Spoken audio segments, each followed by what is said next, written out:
Right. I want සියලු දෙනාටම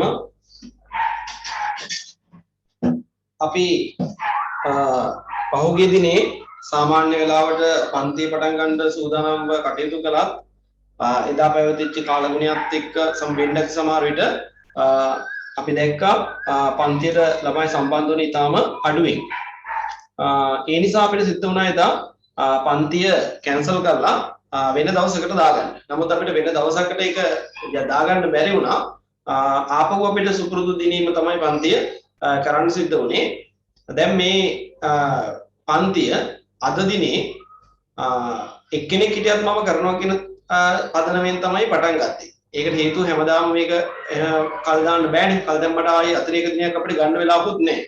ඒ නිසා මේ අද දිනේ අපි මේ පටන් ගත්ත පන්තිය අර කලින් දවසේ අපි නවත්තපු තැනින් වැඩි ආරම්භ කරමු. අපි කතා කරගෙන ආවේ ශ්‍රී ලංකාවේ ජනාවාස කියන මාතෘකාව. ඒකෙදි අපි කිව්වා ශ්‍රී ලංකාවේ ජනාවාස පිළිබඳ කරන අධ්‍යයනයත් අර ලෝකයේ ජනාවාස පිළිබඳව කරපු අධ්‍යයනය වගේම කොටස් 3කට බෙදාගෙන අධ්‍යයනය කරන්න පුළුවන් කියන කතාව. නේද? කොටස් 3ක් නෙමෙයි අතරම ගත්තොත් අනු කොටස් එකක් බැලුවොත් 4කට බෙදන්න පුළුවන්.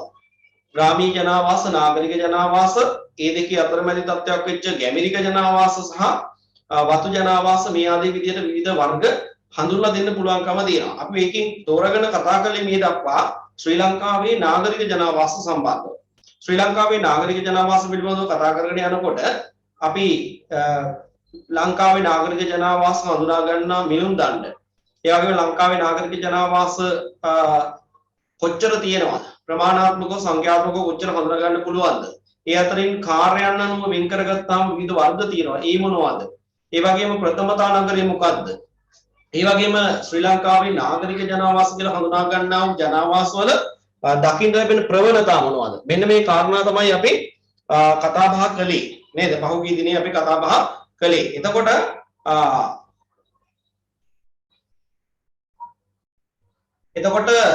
අපිට නාගරික ජනාවාස සම්බන්ධයෙන් කතා බහ උතනින් අවසానයි. අපි අලුත් මාතෘකාවකට එමු. ශ්‍රී ලංකාවේ ග්‍රාමීය ජනාවාස. මාතෘකාවට ගන්නකො ශ්‍රී ලංකාවේ ග්‍රාමීය ජනාවාස. දැන් අපි මාතෘකාව ලියා ගන්න ශ්‍රී ලංකාවේ ග්‍රාමීය ජනාවාස.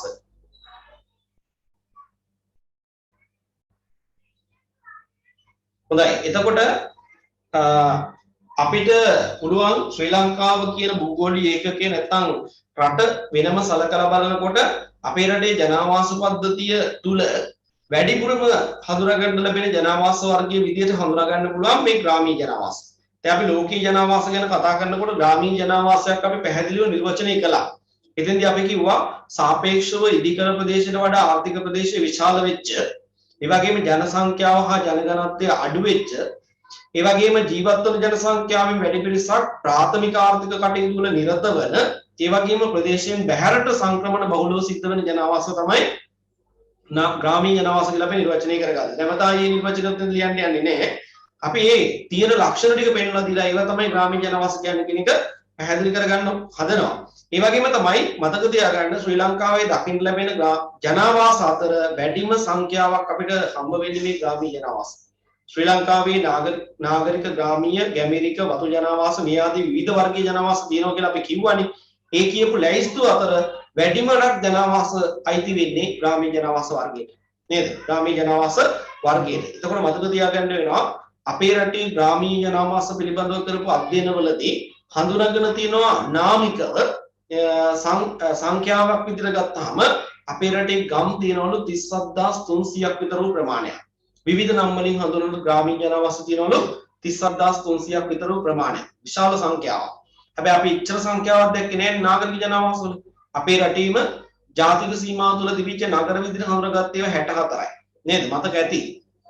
1987 වෙනකන් නම් සුළු නගර සභා මගින් පාලනය වන ප්‍රදේශවල තිබිච්ච ඒවත් අපි ගණන් ගත්ත කාලේ 134ක් වෙලා තිබුණා සංඛ්‍යාත්මකව නගර සංඛ්‍යාව.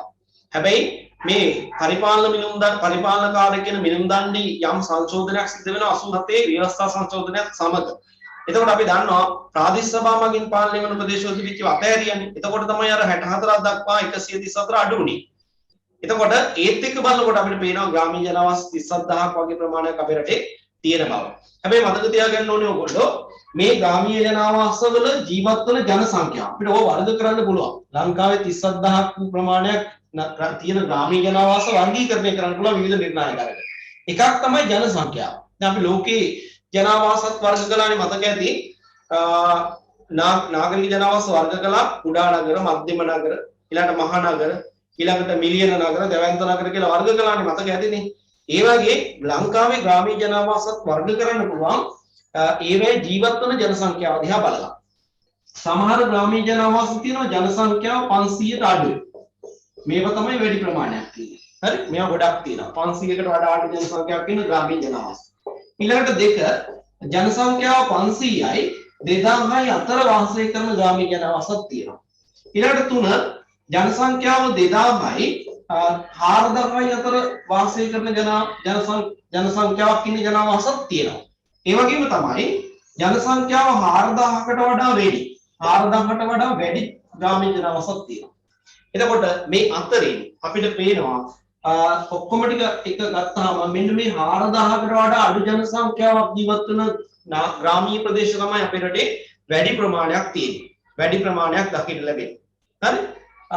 පොඩි හැඳින්වීමක් අපි එන ලියලා මෙතෙන්ට නිකන් ඇවිල්ලා ඉස්සරහට යමු ඊළඟට.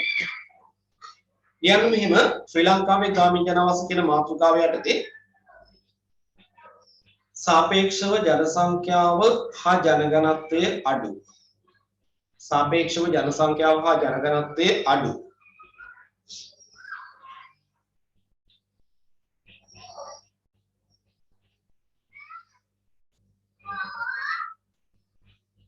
ප්‍රාථමික ආර්ථික කටයුතු වල නිරත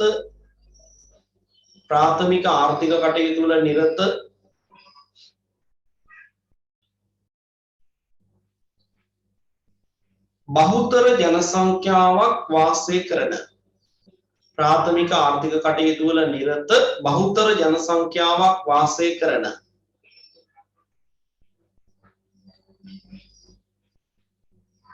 බහුතර ජනසංඛ්‍යාවක් වාසය කරන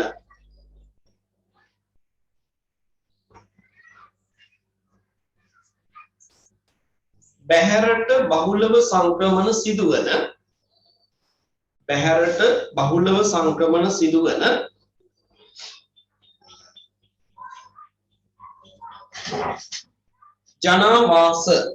ජනාවාස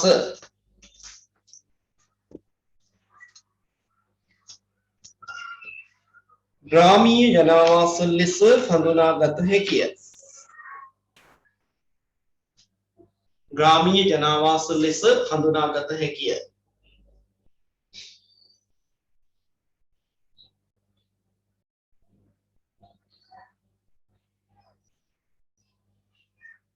ශ්‍රී ලංකාවේ ග්‍රාමීය ජනාවාස පිළිබඳව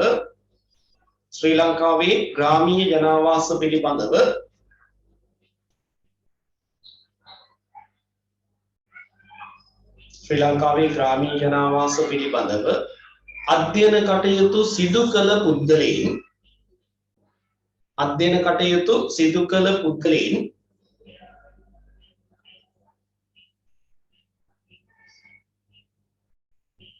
පෙන්වා දෙන්නේ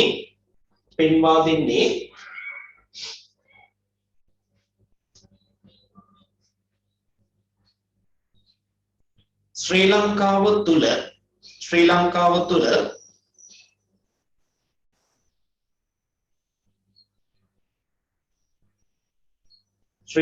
තුළ 37300කට අධික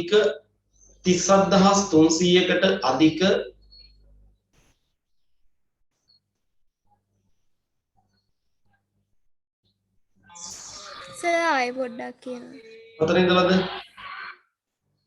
ශ්‍රී ලංකාවේ ජනාවාස පිළිබඳව අධ්‍යයනය කළ පුද්ගලයන් පෙන්වා දෙන්නේ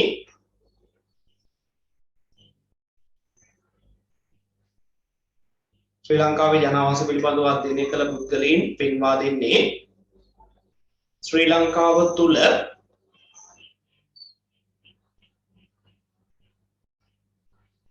තිස්සත්දහස් 300කට අධික ග්‍රාමීය ජනාවාස සංඛ්‍යාවක් 37,300කට අධික ග්‍රාමීය ජනාවාස සංඛ්‍යාවක්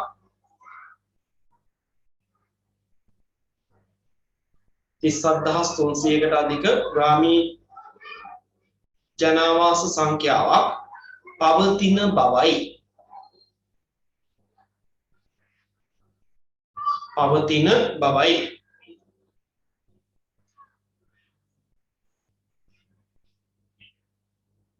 මේවා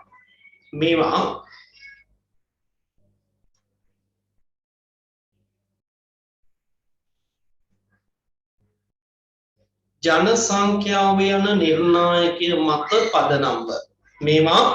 සංඛ්‍යාව යන නිර්ණායකය මත පදනම්ව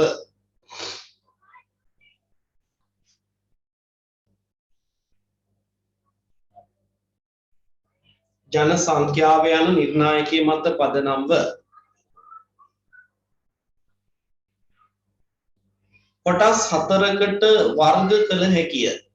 කොටස් 4කට වර්ග කළ හැකිය.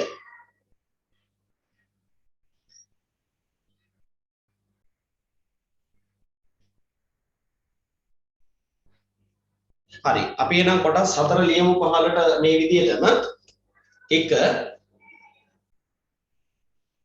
ජන සංඛ්‍යාව 500කට වඩා අඩු ග්‍රාමීය ජනාවාස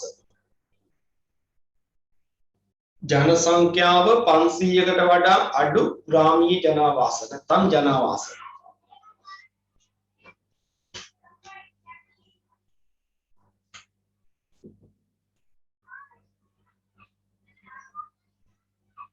දෙක ජන සංඛ්‍යාව 500ක් 2000ක් අතර වූ ග්‍රාමීය ජනාවාස ජන සංඛ්‍යාව 500ක් 2000ක් අතර වූ ග්‍රාමීය ජනාවාස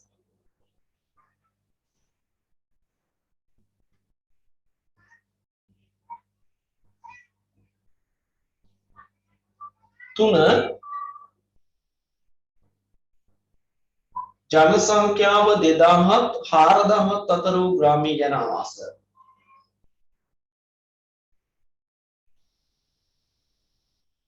හතර ජන සංඛ්‍යාව 4000කට වඩා වැඩි ග්‍රාමීය ජනාවාස ජන සංඛ්‍යාව 4000කට වඩා වැඩි ග්‍රාමීය ජනාවාස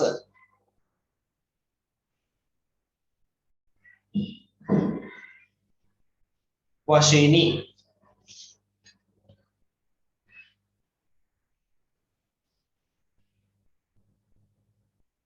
දැන් ඔතනදී අපි කිව්වා පොතේ මේ කියපු වර්ගීකරණයට අනුව බලනකොට අපේ රටේ වැඩිම සංඛ්‍යාවක් තියෙන ජන සංඛ්‍යාව 4000ට වඩා අඩු ග්‍රාමීය ජනාවාස තමයි වැඩිපුරම දකින්න ලැබෙන්නේ. ඒ වගේම තමයි අපිට පුළුවන්කම තියෙනවා ශ්‍රී ලංකාවේ තියෙන සියලුම ග්‍රාමීය ජනාවාස අර දේශගුණ කලාව තුනට අනුව වර්ග කරන්න පුළුවන්. මොනවද අපේ රටේ තියෙන දේශගුණ කලාප තුන? තෙත් කලාපය කියලා අපි කියනවා, වියලි කලාපය කියනවා, අර්ධ ශුෂ්ක කලාපය කියනවා. නේද? එතකොට අපි මෙහෙම හිතමුකෝ. ඔය තෙත් කලාපය එක කලාපයක් විදිහට අරගෙන වියලි කලාපයයි දෙපැත්තේ තියෙන අර්ධ ශුෂ්ක කලාප දෙකයි එකට ගත්තාම අපි කියමුකෝ වියලි කලාපය කියලා. එතකොට ඔය කියන තෙත් සහ වියලි කියන කලාප දෙකට අනුව බෙදුවාම මේ ග්‍රාමීය ජනාවාසවල විශේෂ ලක්ෂණ දකින්න ලැබෙනවා. තෙත් කලාපයේ තියෙන ග්‍රාමීය ජනාවාස සහ වියලි කලාපයේ ග්‍රාමීය ජනාවාස පොඩි සංසන්දනයක් කරන්න පුළුවන් හැකියාව ලැබෙනවා. ඒ තමයි අපිට පේනවා වියලි කලාපයේ තියෙන ග්‍රාමීය ජනාවාසයක් ගත්තාම භූමි ප්‍රමාණයෙන් බොහොම විශාලයි. ගමක් ගත්තාම ලොකුයි ප්‍රමාණය. හැබැයි ජන සංඛ්‍යාවෙන් ගත්තාම අපිට පේනවා ඒ ලොකු භූමි ප්‍රමාණයක් තියෙන ගමේ ඉන්නේ පුංචි ජනගහනයක්. පොඩි ජන සංඛ්‍යාවක්. හැබැයි අපිට පේනවා තෙත් කලාපයට ආවහම තෙත් කලාපයේ තියෙන ග්‍රාමීය ජනාවාස ඒවා සාපේක්ෂව වියලි කලාපයේ ග්‍රාමීය ජනාවාසයකට වඩා බිම් ප්‍රමාණයෙන් තම කුඩා ඒවා. නේද? දැන් ඔබ ජීවත් වෙන ප්‍රදේශය උනත් ගමක් අරන් බලන්නකො බිම් ප්‍රමාණයෙන් කුඩායි. හැබැයි ඒක ඉන්නවා අර වියලි කලාපයේ ජනාවාසත් එක්ක සංසන්දනය කරනකොට ලොකු ජනගහනයක්. නේද? එහෙනම් තේරුම් බේරුම් කරගන්න තියෙන කාරණේ තමයි ශ්‍රී ලංකාවේ තියෙන ග්‍රාමීය ජනාවාස අතර වියලි කලාපයේ ග්‍රාමීය ජනාවාස බිම් ප්‍රමාණයෙන් ලොකු වුණාට පොඩි ජන සංඛ්‍යාවක් නඩත්තු කරන ඒවා. හැබැයි තෙත් කලාපයේ තියෙන ග්‍රාමීය ජනාවාස එහෙම නැහැ. කුඩා බිම් ප්‍රමාණයක් තියාගෙන ඒවා තුල මහ විශාල ජන සංඛ්‍යාවක් කළමනාකරණය කිරීම කරනවා. නේද? ඔන්න ඒ වෙනසත් අපිට මේ ලංකාවේ වියලි කලාපයේ සහ තෙත් කලාපයේ ග්‍රාමීය ජනාවාස කියන වර්ග දෙක තුල දකින්න ලැබෙන සුවිශේෂී ලක්ෂණ විදිහට හඳුනා ගන්න පුළුවන්. එහෙමනම් අපි ලියමු ඊළඟ ඡේදය. එතන පහලින් ලියන්න මෙම වර්ගීකරණයට අනුව සලකා බලන විට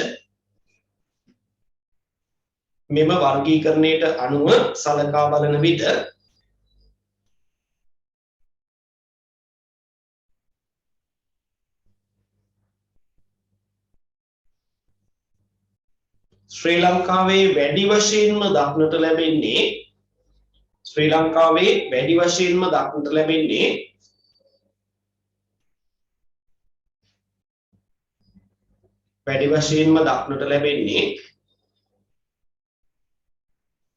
ජනගහනය 4000ට වඩා අඩු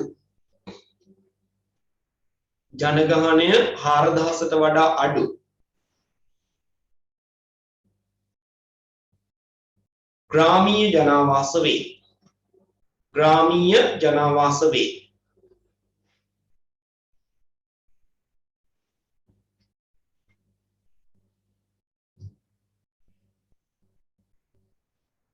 එමෙන්ම තෙත් කලාපයේ සහ වියලි කලාපීය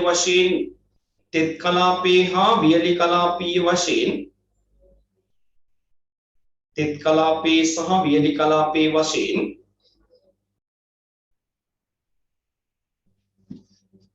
ග්‍රාමීය ජනාවාස කොටස් දෙකකට බෙදා දැක්වූ විට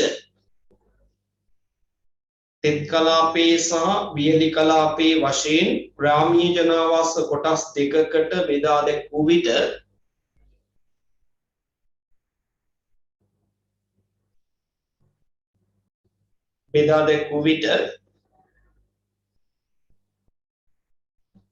තෙත් කලාපයේ ග්‍රාමීය ජනාවාසයක්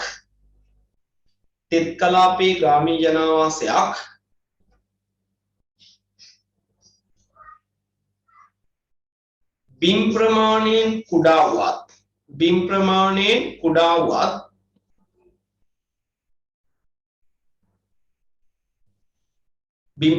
කුඩා වුවත් ඒ තුල විශාල ජනසංඛ්‍යාවක් ජීවත් වේ.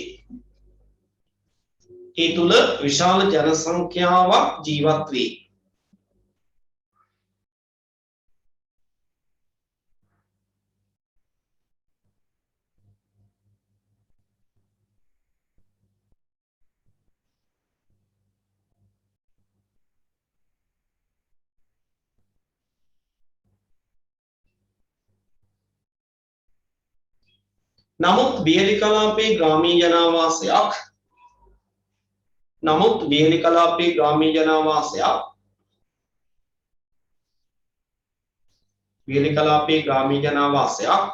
ඊට සාපේක්ෂව බිම් ප්‍රමාණයෙන්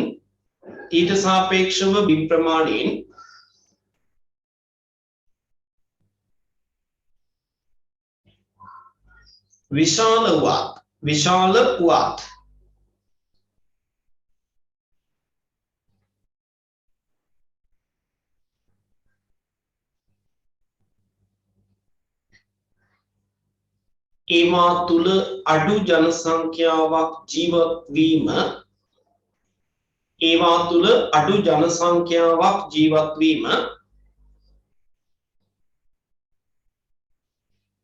ඒවා තුල අඩු ජනසංඛ්‍යාවක් ජීවත් වීම නිරීක්ෂණය කළ හැකිය.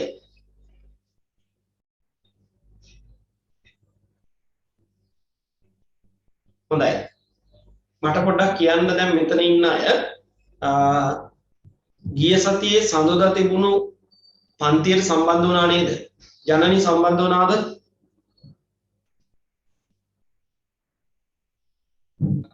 නෑ සර්.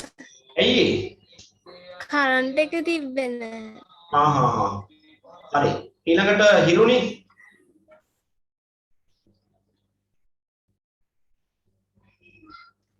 මටත් බැරි වුණා සර්. හිරුනි මේ දවස්වල බිසි නේද? හරි. කමන්නේ දැන් ලක්ෂාන් හිටියා ලක්ෂාන්ගෙන් අහන්න විදියක් නැහැ ආයෙ ඩිස්කනෙක්ට් වුණා.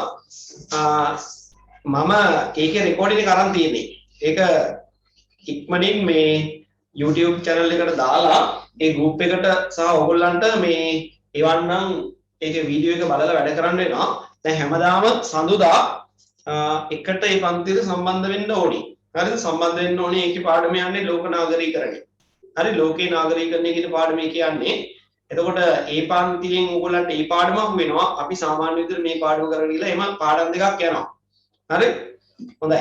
ලක්ෂාන්ගෙන් අහලා බලමු සම්බන්ධ වුණාද කියලා. ලක්ෂාන් එයා ගිය සතියේ සඳ පන්තියට සම්බන්ධ වුණාද? ඔව් සම්බන්ධ වුණා. ඔව්. හරි මේ ඒකට සම්බන්ධ වෙන්න ඕනි. දැන් ඔයාලගේ එතකොට පන්තියේ සතියට දවස් දෙකක් යනවා. සඳුදා 1 ඉඳන් 3 වෙනකන් සහ ඉරිදා 6 ඉඳලා 8 වෙනකන්.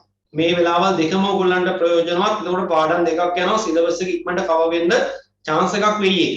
ඒකෙන් උපරිම ප්‍රයෝජන ගන්න ඕගොල්ලෝ. ඒ වගේම මතක තියාගන්න දැන් ඊළඟ මාසෙ වෙනකොට අපි ඔයගොල්ලන්ගේ රිවිෂන් පටන් ගන්නවා. හරි රිවිෂන් පටන් ගන්නවා. එතකොට ඔයගොල්ලන්ට ඒ රිවිෂන් වලට සූදානම් වෙන්නත් වෙනවා.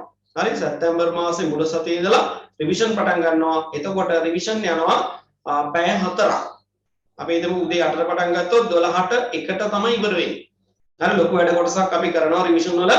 එතකොට ඒකටත් සම්බන්ධ වෙන්න වෙනවා. මතක තියාගන්න සඳුදා පන්තියේ ඔය රිවිෂන් එකට පෙරහුරුවක් විදියට ඔන්ලයින් පේපර් එකක් ඉදිරි දිනවල දෙනවා. ඒක කල්තියක් කියන්නේ නැහැ. හරි ඒ ළමයින්ට කිව්වෙත් නැහැ දෙන්නේ කවද්ද කියන එක. දැන් කියලා සති දෙකක් විතර වෙනවා. ඒ නිසා අහඹු ලෙස ඔයගොල්ලන්ට මේ පන්තියේ ඔන්ලයින් පේපර් එකක් හම්බ වුණොත් ඒකට උත්තර ලියන්න සූදානමින් ඉන්න. ඒ කියන්නේ මේ දක්වා උගන්වලා තියෙන සියලුම පාඩම් බලා ගන්න. පාඩම් කර ගන්න. ඒ වගේම රිවිෂන් පටන් ගන්නවා කියන එක මේ පූර්වයේ දැනුම් දෙන්න හේතුව නිකම්ම රිවිෂන් වලලා කරන්න බෑ. මේ දක්වා උගන්වලා තියෙන පාඩම් සියල්ල හොඳින් අධ්‍යයනය කරන්න වෙනවා. හොඳින් පාඩම් කරන්න වෙනවා. එහෙම නැත්නම් මේ ප්‍රශ්න වලට උත්තර ලියන්න බෑ.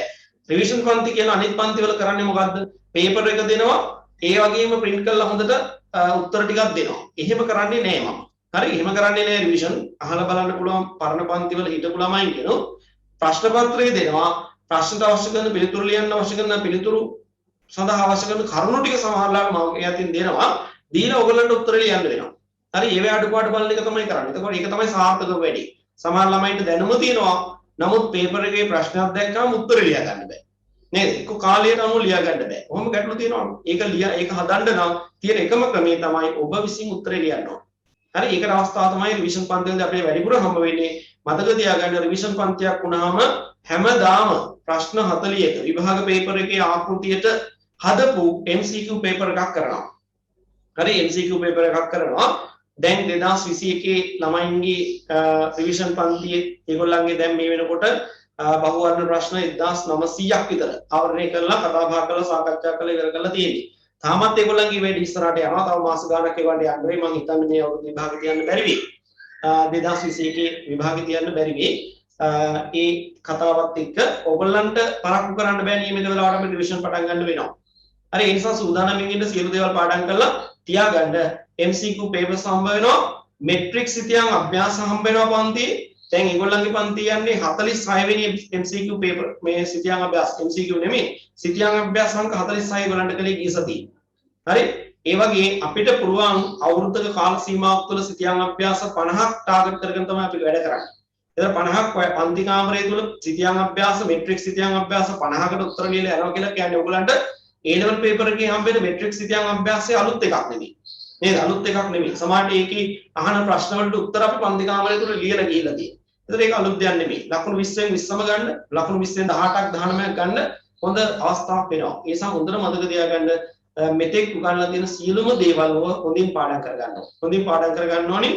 අනිත් පන්තිත් එක්ක ඔබේ පන්තියේ තියෙන අඩුව තමයි ඔයගොල්ලන්ට තාම නූතන සිතියම් විද්‍යාත්මක ශිල්පකම කියන පාඩම කරලා නැහැ. හැබැයි මතක තියාගන්න අනිත් පන්ති එක කරලා තිබුණාට ඔබට ඒකේ අවශ්‍ය කරන නිබන්ධනය දැන් ඔන්න ඒ වෙලා තියෙනවා. සමහරට මේ වෙනකොට අතන හම්බෙලත් ඇති. හරි?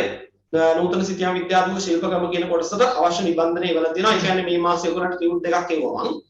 ලෝක නාගරිකරණයයි GIS GPS ඔය කියන නූතන සිතියම් විද්‍යාත්මක ශිල්පකම කියන ටියුට් එකයි දෙකම වෙලා ඇති. ඒ දෙකම එවන්න හේතුව තමයි දැන් මේ ලංකාවේ ජනාවාස කතා කරන්න කියලා තා පොඩ්ඩකින් ඉවර වෙනවනේ. නේද? තා මාතෘකා දෙක තුනක් යනකොට ඉවර වෙනවා මේක. ඊට පස්සේ කෙලින්ම අපි පටන් ගන්න නූතන සිතියම් විද්‍යාත්මක ශිල්ප ක්‍රම. ඒ කියන්නේ GIS, GPS සහ RS කියන මාතෘකා ගැන තමයි කතා බහ කරන්නේ. සිතියම් විද්‍යාවේ දෙක කොටස. නූතන සිතියම් විද්‍යාව ගැන. ඒතර අර ළමයිත් එක්ක ඕගොල්ලන්ගේ වෙනසක් නැහැ, ඩිෆරන්ස් ගන්න නැහැ. ඔක්කොම එක මට්ටමේ ඉන්නේ. ඒතර අපි රිවිෂන් පන්ති වලදී ඔක්කොටම එක වගේ වැඩ කරන්න පුළුවන්. හරි? රිවිෂන් පටන් ගන්න කලින් මම මේ පාඩම ආරම්භ කරලා කරගෙන යනවා. හරි? ඒකේ පුළු ගැටලුවක් කරගන්න එපා. එහෙම කරගන්න බැරි වුණොත් ඔයගොල්ලන්ට අසාධාරණයක් වෙන පේපර් හැදෙන්නේ නැහැ රිවිෂන් වලදී. හරි? හොඳයි. මතක තියාගන්න රිවිෂන් පටන් ගන්නකොට හැමදාම දෙන පේපර් වල ඉහළම ලකුණක් මුල ඉඳලම දිගටම අරගෙන යන්න ඔබ කටයුතු කළ යුතුයි. හරි? පළවෙනි දවසේ ගන්න ලකුණ ඊළඟ දවසේ උනට එකක් හරි වැඩි කරගෙන යනවා මිසක් අඩිපැත්තට ගෙනියන්න සූදානම් වෙන්න එපා. හොඳයි නම් දැනුම් දීම ඉවරයි. අපි කතා කරගෙන ගියේ ලංකාවේ ග්‍රාමීණ ජනවාස වර්ග කරන්න පුළුවන් මේ ජනසංඛ්‍යා වර්ගන. ඒ වගේම ව්‍යාප්තිය අනුව ගත්තාම තෙත් කලාපයේ තියෙන ජනවාස පුංචි හැබැයි ලොකු ජනසංඛ්‍යාවක් ඉන්නවා. වියලි කලාපයේ ගමකට ගිහිල්ලා බලනකොට වියලි කලාපයේ ගම් සීමාව විශාලයි. හැබැයි ජනසංඛ්‍යාවෙන් ඉතාම පුංචි ප්‍රමාණයක්. නේද? ඒ වෙනස තමයි කිව්වේ. ඊළඟ අනිත් දේ තමයි ශ්‍රී ලංකාවේ තියෙන ග්‍රාමීය ජනවාස විවිධ වර්ග තියෙනවා. විවිධ වර්ග තියෙනවා. අපිට ඒක වර්ග කරන්න පුළුවන් වර්ග ගණනාවකට. දැන් අපි වතු ජනවාස කියනවනේ. මේ ලංකාවේ දිස්ත්‍රික්ක කීපයකට විතරක් සීමා වෙලා තියෙන වතු ජනවාස අපේ රටේ තියෙනවා. හැබැයි ඉතින් ඒක ග්‍රාමීය ජනවාස නේද? ග්‍රාමීය ජනවාස වර්ගයක්. ඒකට අපේ රටේ වෙරළ තීරයක් තියෙනවා. දිගින් කිලෝමීටර් 1560ක් විතර වෙරළ කලාපයක් අපිට තියෙනවා. ඒ වගේම අපිට ඉතින් මුහුදු කලාපයකුත් තියෙනවා. නේද? ඔය කියන මුහුදු කලාපය තුල තියෙන සියලුම සම්පත් නෙලා ගන්න, විශේෂයෙන්ම දීවර සම්පත් නෙලා ගැනීම අරමුණ ඇතිව යම් ප්‍රජාවක් වෙරළ කලාපයට එකතු වෙලා දීවර ජනවාස හදාගෙන ඉන්නවා. ඊට අපිට පේනවා වියලි කලාපයට ගියාම වියලි කලාපේ මිනිස්සු වැව් හදාගෙන වතුර එකතු කරගෙන අවුරුද්දකට කටයුතු කරගෙන යන්න අවශ්‍ය කරන පහසු හදාගෙන ඒ වටා ග්‍රාමීය ජනවාස ඉදි කරගෙන අපි කියනවා වැව් ජනවාස. නේද? ඒ වගේම තමයි අපිට පේනවා අපේ රටේ පුද්ගලයෝ කණ්ඩායම් ආයතන මැදිහත් වෙලා ප්ලෑන් කරලා නේද? හොඳ සැලසුමකට අනුව ඉදි කරපු ග්‍රාමීය ජනවාසත් අපේ රටේ තියෙනවා. මහවැලි ජනවාස වගේ. ඒ නිසා අපිට පුළුවන්කම තියෙනවා ශ්‍රී ලංකාවේ ග්‍රාමීය ජනවාස කියන මාතෘකාව තුල විවිධ කාර්යයන් නේද? විවිධ නිර්ණායකයන් මුල් කරගෙන ශ්‍රී ලංකාවේ ග්‍රාමීය ජනවාස වර්ග ගණනාව උපකාණ්ඩ ගණනාවකට බෙදා දක්වන්න පුළුවන්. අපි ඒ බව කියමු ළඟදී. ලියන්න. ශ්‍රී ලංකාවේ ග්‍රාමීය ජනවාස ශ්‍රී ලංකාවේ ග්‍රාමීය ජනවාස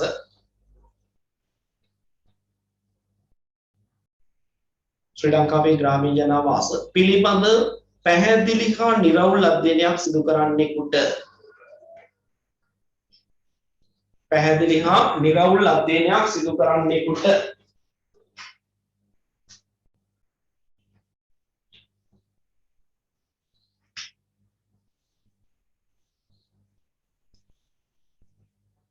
විවිධ නිර්ණායක සැලකිල්ලටගෙන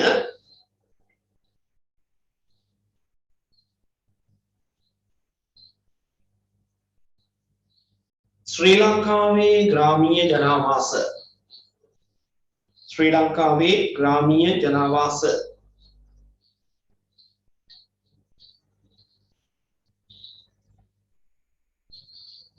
ශ්‍රී ලංකාවේ ග්‍රාමීය ජනවාස උපවර්ග ගණනාවකට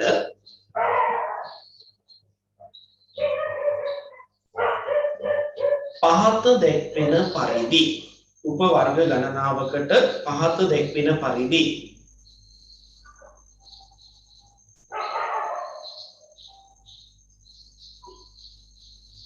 බෙදා දැක්විය හැකිය. පහත දැක්වෙන පරිදි බෙදා දැක්විය හැකිය.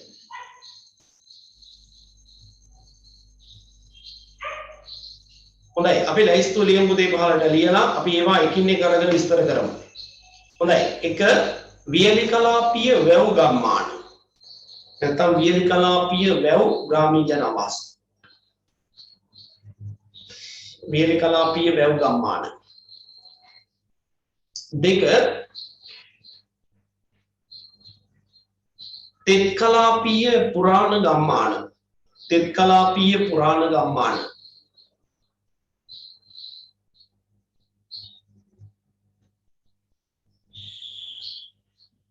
තුන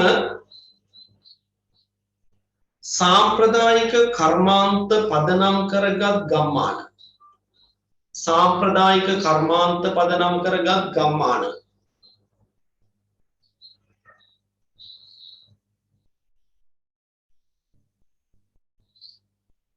ඊළඟට දීවර ගම්මාන නැත්නම් දීවර ජනාවාස.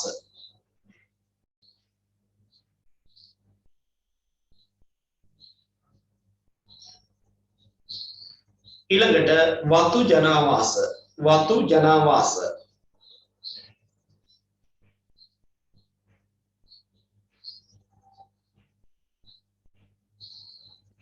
ඊළඟට මහවැලි ජනාවාස. මහවැලි ජනාවාස.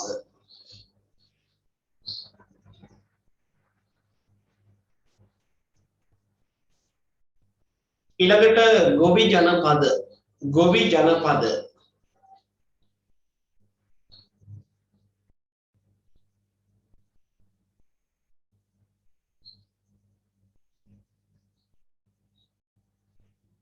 ඊළඟට ආපදා තත්ත්වයන් නිසා නිර්මාණය කරන ලද ගම්මාන. ආපදා තත්ත්වයන් නිසා නිර්මාණය කරන ලද ජනාවාස නැත්නම් ග්‍රාමීය ජනාවාස.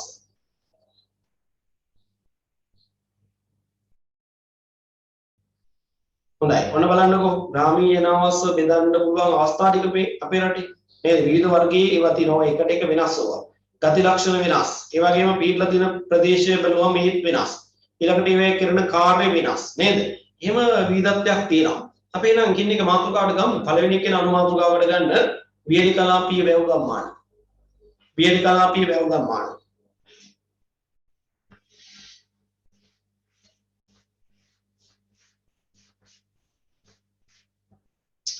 හොඳයි. දැන් අපි දන්නවා අපේ රටේ වියලි කලාපය කියලා කියන කොටස කලාපය අපිට වියලි කලාපය කියන නම කියනකොටම මතක් වෙනවා නේද? රජරට ප්‍රදේශය. එතකොට මේ රජරට ප්‍රදේශයේ නැත්තම් මේ වියලි කලාපයට වර්ෂාපතන ලැබෙන්නේ ඊසාන දිග මෝසමෙන්. ඊසාන දිග මෝසම ක්‍රියාත්මක වෙන්නේ ළමයි නොවැම්බර් දෙසැම්බර් ජනවාරි වගේ කාලේ. හරි? නොවැම්බර් සිට අපි කියමුකෝ පෙබරවාරි කියලා. හරි? නොවැම්බර් ඉඳන් පෙබරවාරි විතර වෙනකම්. පෙබරවාරි වෙනකම්ම නෑ ජනවාරි එකක් විතර වෙනකම් තමයි වැස්ස ලැබෙන්නේ. එතකොට ඇත්තටම මේ කාල සීමාව තුළ වර්ෂාපතනයේ ලැබෙන කාල සීමාව මාස 3ක් විතර. හරි? මාස 3යි. ඒ වගේම තමයි ඊසාන දිග මෝසම මේ ක්‍රියාත්මක වෙන මාස 3ේදී මේ කලාපයට ලැබෙන සාමාන්‍ය වාර්ෂික වර්ෂාපතනය දැන් තෙත් කලාප වියලි කලාපය කියලා කියන්නේ මෙන්න මෙහෙම කොටසක් නේ මේ ටිකනේ තෙත් කලාපය. මෙන්න මේ ටික තමයි මේ වියලි කලාපය කියන්නේ. එතකොට මේ මාස 3ේදී ලැබෙන වර්ෂාපතනයක් මිලිමීටර 1250යි 1900යි වගේ මට්ටමක තමයි තියෙන්නේ. ඒ කියන්නේ සාපේක්ෂව අඩු වැස්සක්. හැබැයි අපි දන්නවා තෙත් කලාපෙට ලැබෙනවා මිලිමීටර් 2000ට වඩා වැඩි වැස්සක්. නේද? 2000ට වඩා වැඩි. ඒක සමහර පරිමේ 5450ක් විතර වෙනවා. ඒතර මෙහෙට අධික වැස්සක් ලැබෙනවා. ඒකනේ මේක තෙත් වෙලා තියෙන්නේ. නේද? තෙත් කලාපේ වෙලා තියෙන්නේ. මේ පැත්තේ මෙන්න මේ වගේ පරාසයක වර්ෂාපතනයක් තමයි ලැබෙන්නේ. ඒ නිසා අපි මේකට කියනවා වියලි කලාපය. එහෙනම් බලන්න වර්ෂාපතනය ලැබෙන්නේ අපි කිව්වා ඊසාන දිග මෝසමින්. නේද? ඊසාන දිග මෝසමින් ඊළඟට ඒක මාස 3යි. ඊළඟට කිව්වා මෙන්න මේ වගේ අඩු වැස්සක් තමයි ලැබෙන්නේ. එතකොට මාස 3යි වහින්නේ. අවුරුද්දේ ඉතුරු කාලයම නියමයි නේද? අවුරුද්දේ ඉතුරු කාලය නියමයි. ඒ කියන්නේ අවුරුද්දේ හැම අවුරුද්දකම ඔය කියන ඊසාන දිග මෝසම ගෙවිලා ඉවරනාට පස්සේ ලැබෙන මුළු කාලෙම නියඟකාරී කාල පරිච්ඡේදයක්. අවුරුද්දේ මාස 8ක් 9ක් 10ක් සමානට බලපවත්වන අවස්ථාවක් තියෙනවා. හරි?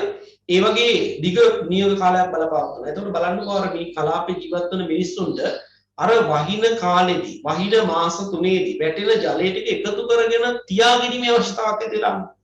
එහෙම නැත්නම් අර නියගයේ බලපවත්වන කාල සීමාව තුළදී අනිකුත් කටයුතු වලට අවශ්‍ය කරන ජලය නැති වෙනවා. ඒ නිසා මේ මිනිස්සු මොකද කළේ? තින අනාදිමත් කාලයක ඉඳලා මේ පැත්ත ජනාවාසකරණය කරගත්ත මිනිස්සු මොකද කළේ? අර මාස 3ක් වහින වැස්ස වැටෙන වතුර ටික එකතු කරගන්න ක්‍රමයක් හදාගත්තා. නේද? අපි ඒකට කියනවා වාරි කර්මාන්තය. මේ වියලි කලාපේ මිනිස්සු වාරි ශිෂ්ටාචාරයක් නිර්මාණය කරගෙන තියෙනවා. ඒ කියන්නේ වැව් වමුණු හදාගෙන තියෙනවා.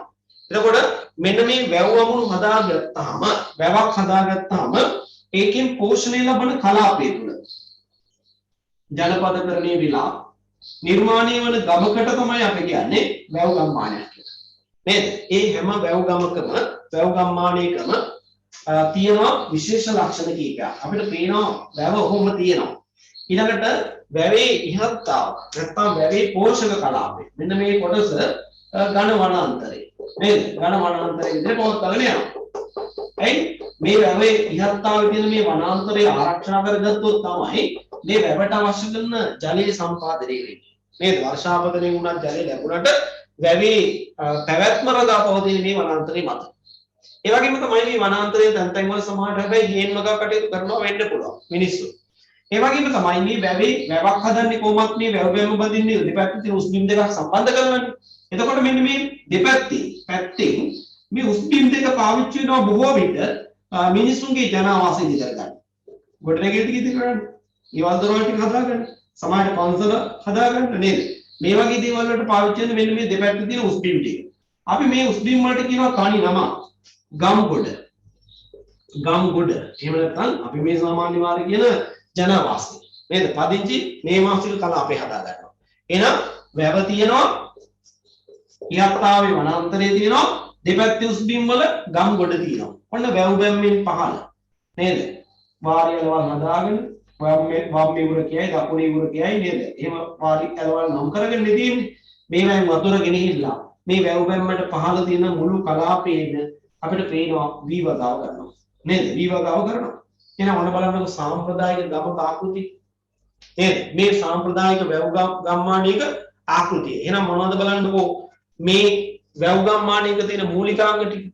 වැව, වනාන්තරය, ගම්ගොඩ නේද? වී වගාව වගේ දේවල් මේ සෑම වැව් ගමකම දකින්න ලැබෙනවා. එහෙනම් වියලි කලාපයේ තියෙන ජල ගැටලුව निराකරණය කරගන්න නිර්මාණය කරගත්ත වාරි ශිෂ්ටාචාරය මුල් කරගෙන බිහි වෙච්ච ජනාවාස තමයි මේ අපි කියන්නේ වැව් ගම්මාන කියලා. එහෙනම් පැහැදිලි ඇති. අපි ලියමු මෙහෙම. ලියන්න. ඊසාන දිග මෝසමෙන්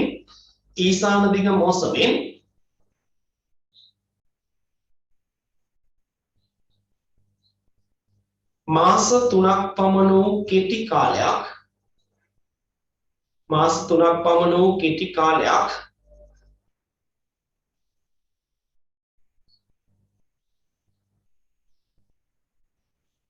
අඩු වර්ෂාපතනයක් ලබන වියලි කලාපේ.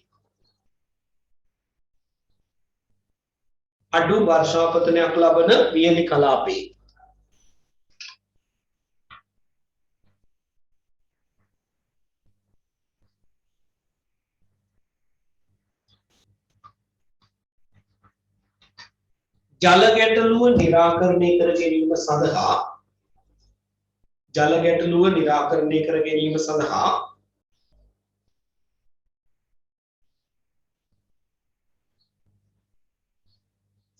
නිර්මාණය කරගත්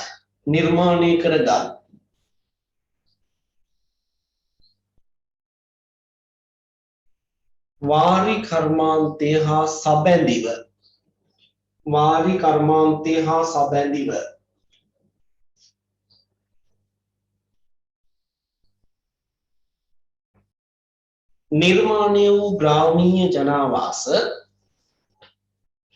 නිර්මාණය වූ ග්‍රාමීය ජනාවාස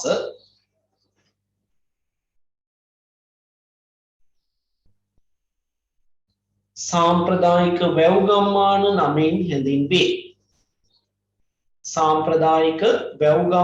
නමින් හැඳින්වේ.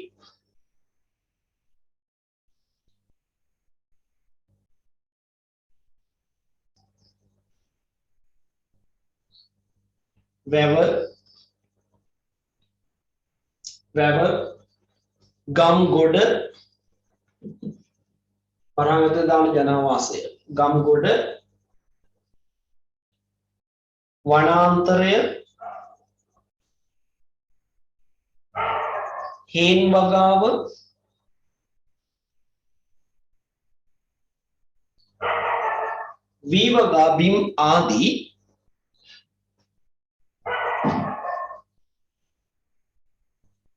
වී වගා බිම් ආදී බලන්නකෝ වනාන්තරේ මම කිව්වා නේද?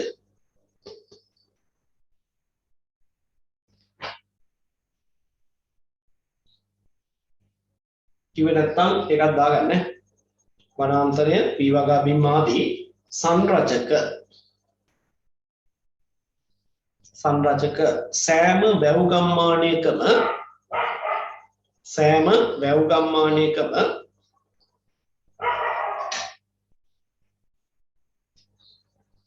දක්නට ලැබෙන පොදු අංග ලක්ෂණ වේ. පොදු අංග ලක්ෂණ වේ.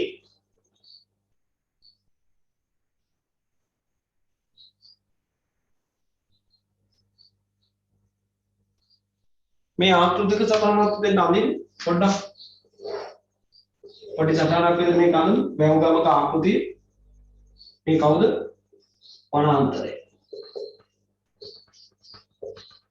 ඊළඟට මේ පැතිවලින් මේ මඟුල පෙන්වන්න හේන් වගාව හේන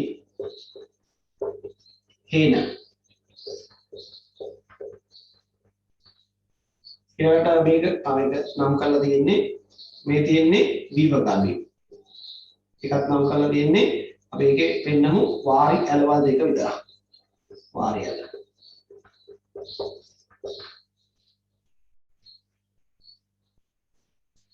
ඉක්මනට අඳ ගන්නකො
හොඳයි අඳින්න කාලය ප්‍රමාණවත් අපි යන අංක දෙකට තෙත් කලාපීය ග්‍රාමීය ජනාවාස නැත්නම් තෙත් කලාපීය සාම්ප්‍රදායික ග්‍රාමීය ජනාවාස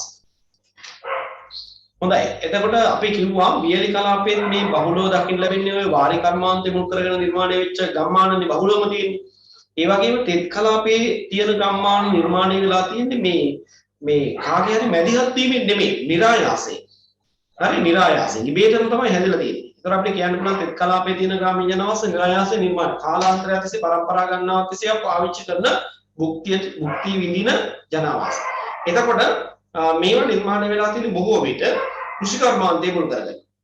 ඒ වගේම කෘෂි කර්මාන්තය මුල් කරගන්නටත් එහා ගිල්ල පොඩ්ඩක් සලකලා බැලුවොත් මොනවා හරි ජල මාර්ගයක් එක්ක ඇලක් එහෙම නැත්නම් අතුගඟක් ගංගාවක් වගේ ජල මූලාශ්‍රයක් කේන්ද්‍ර කරගෙනම තමයි ඉදි වෙලා තියෙන්නේ.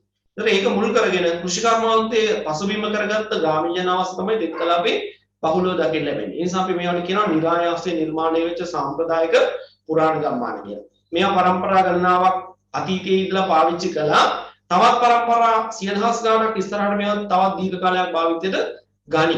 නේද? එහෙම තත්ත්වයක තියෙන ජනවාස වර්ගයක් විතර හඳුන්වා දෙන්න පුළුවන්. අපි ලියමු ඒක ගැන. තෙත් කලාපේ සාම්ප්‍රදායික ගම්. එයන තෙත් කලාපයේ තුල ඇති ගංගාවක් තෙත් කලාපයේ තුල ඇති ගංගාවක් අතු ගංගාවක්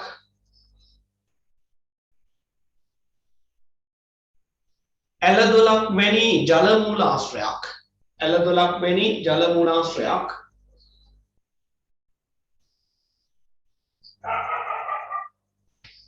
කේන්ද්‍ර කරගෙන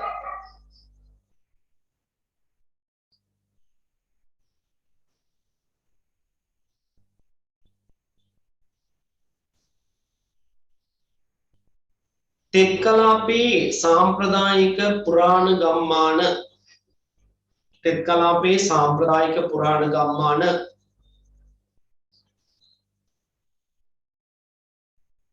නිර්මාණය වී තිබේ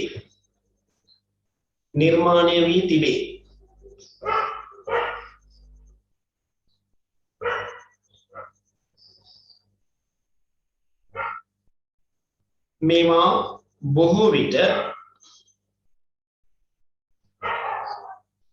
වීවගාව ප්‍රමුඛ කරගත් මේවා බොහෝ විට වීවගාව ප්‍රමුඛ කරගත්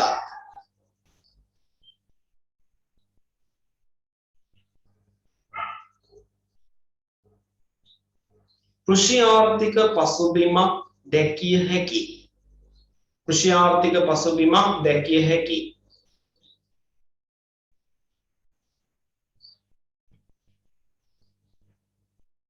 ग्रामीय जनावास वे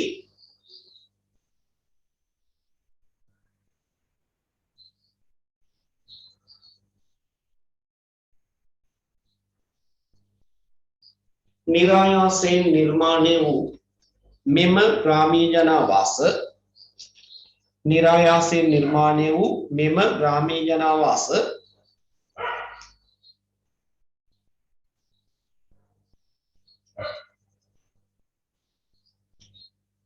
परंपरा गणनाවක් තිස්සේ භාවිතයට ගන්නා ලද අතර परंपरा गणनाවක් තිස්සේ භාවිතයට ගන්නා ලද අතර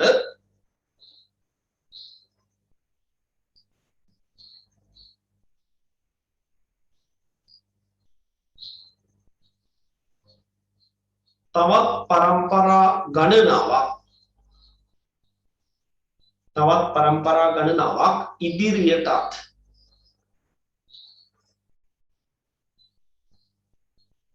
තවත් परंपरा ගණනාවක් ඉදිරියටත්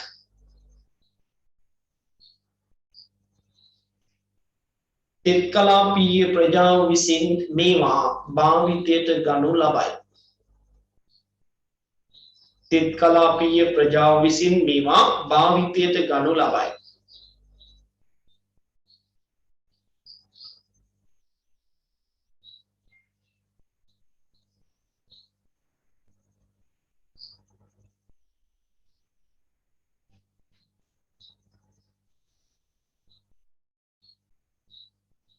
හොඳයි එහෙනම් අපි වර්ග දෙකක් ගැන කතා කරා ලිස්ට් එකේ ඊළඟට තියෙන්නේ මම හිතන්නේ සාම්ප්‍රදායික කර්මාන්ත පෙරටු කරගත් ග්‍රාමීය ජනාවාස තුන්වෙනි එක නා මාතෘකාවට ගන්නකො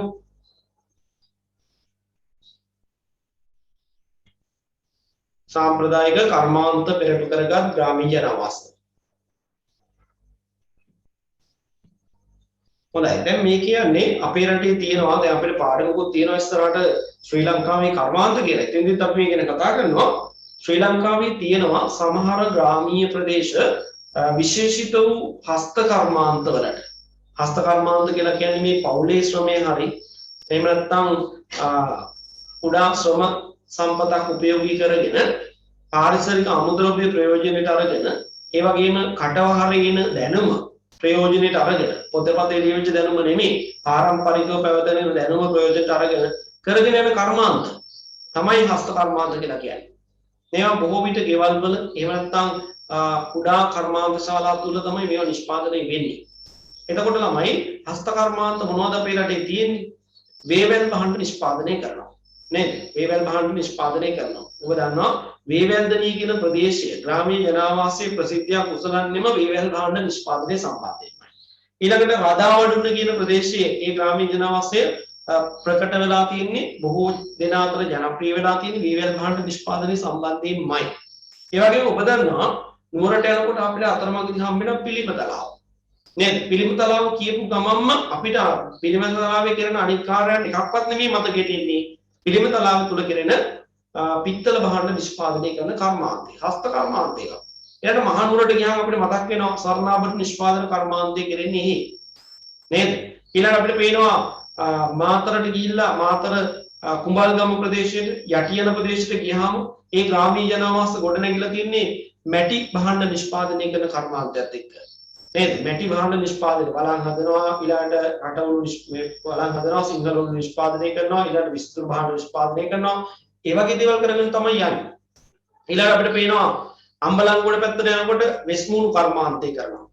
නේද? වෙස්මුණු කැපීමේ කර්මාන්තය කරගෙන යනවා.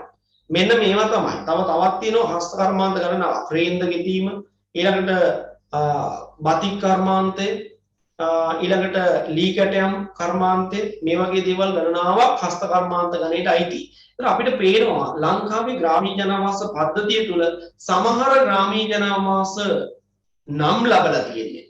සමහරට ඒ ගමේ කරන ප්‍රධාන කර්මාන්තේ බවට පත් වෙලා තියෙන්නේ ඔය කියන හස්ත කර්මාන්ත වලින් එකක්. නේද? උදාහරණ මම කිව්වා අම්බලන්ගොඩ වෙස්මුණු කර්මාන්තයට ප්‍රසිද්ධයි. ඊළඟට ඇම්බැක්ක කියපු ගාම මතක් වෙන්නේ ලී කැටයම්. ඊළඟට පිළිමතලාව කියපු ගාම මම කලිනුත් කිව්වා පිත්තල භාණ්ඩ නිෂ්පාදනය. වේවැල් දෙනිය වේවැල් භාණ්ඩ. රදා වඩුන්න වේවැල් භාණ්ඩ. නේද?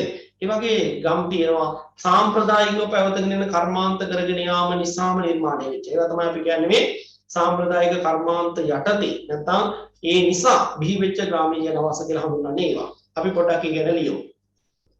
ලියන්න ශ්‍රී ලංකාවේ ඇතැම් ග්‍රාමීය ජනවාස ශ්‍රී ලංකාවේ ඇතැම් ග්‍රාමීය ජනවාස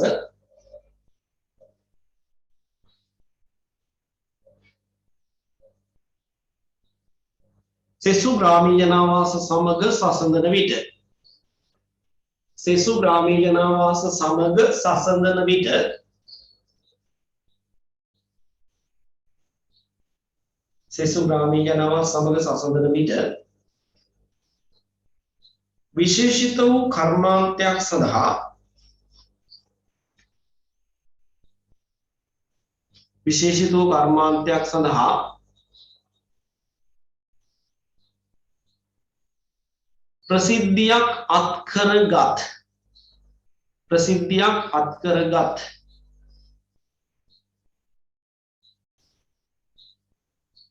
ග්‍රාමීය ජනාවාසයක් ලෙස ග්‍රාමීය ජනාවාස ලෙස හඳුනාගත හැකිය.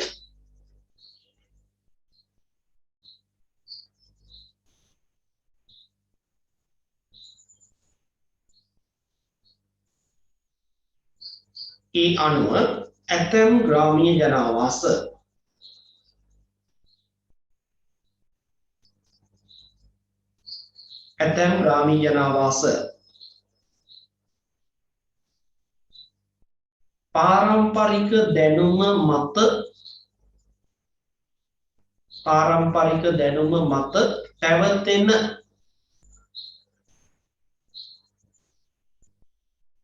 පාරම්පරික දැනුම මත පැවතෙන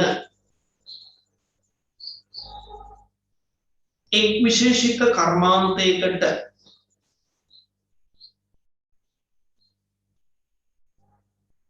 විශේෂිත කර්මාන්තයකට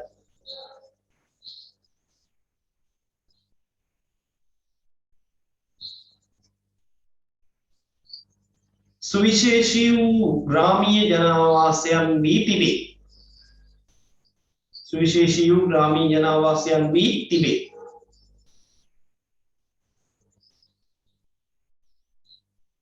උදාහරණ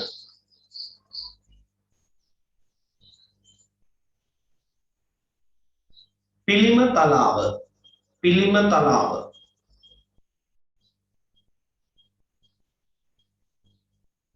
කෙටිරක් ඉස්සරහට දාලා ලියන්න පිත්තල භාණ්ඩ නිෂ්පාදන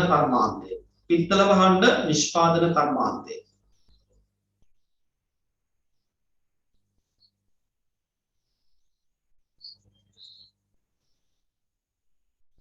ඊළඟ උදාහරණ අංක 2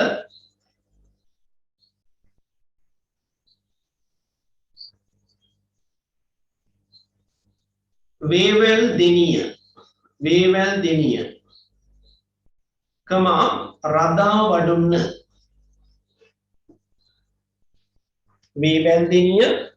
රදා වඩුන්න දෙකක් එතකොට ග්‍රාමීය ජනවාස දෙකක් වේවැල් දෙනිය සහ රදා වඩුන්න කෙටිරක් ඉස්සරෙන් දාලා ලියන්න වේවැල් භාණ්ඩ නිෂ්පාදනය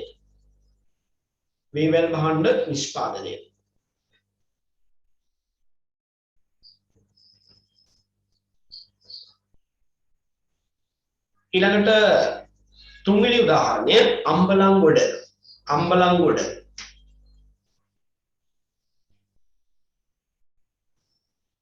කෙටිරක් ඉස්සරෙන් දාලා ලියන්න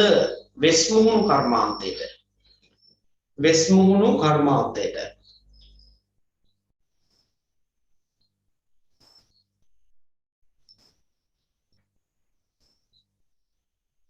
ඊළඟට ඇම්බැක්ක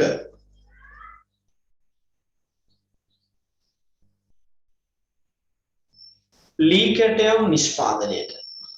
කැටයම් නිෂ්පාදනයට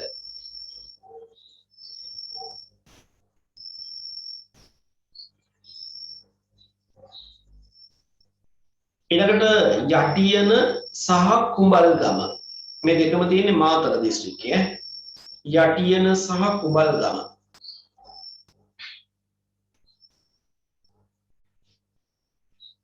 මැටි භාණ්ඩ නිෂ්පාදන කර්මාන්තයට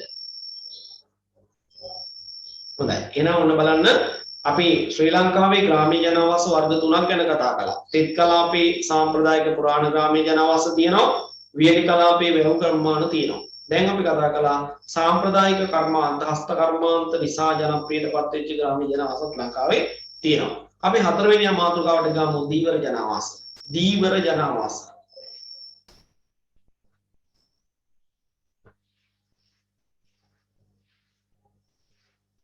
හොඳයි දැන් ඔබ දන්නවා ශ්‍රී ලංකාවේ පිහිටීම අපි දන්නවා ඉන්දියානු පාරදර්ශීපයේ දකුණින් දූපතක් ලෙස තමයි ශ්‍රී ලංකාව පිහිටලා තියෙන්නේ. ඒතර අපිට තියෙනවා දිවයින වටාම වෙරළ තීරයක්.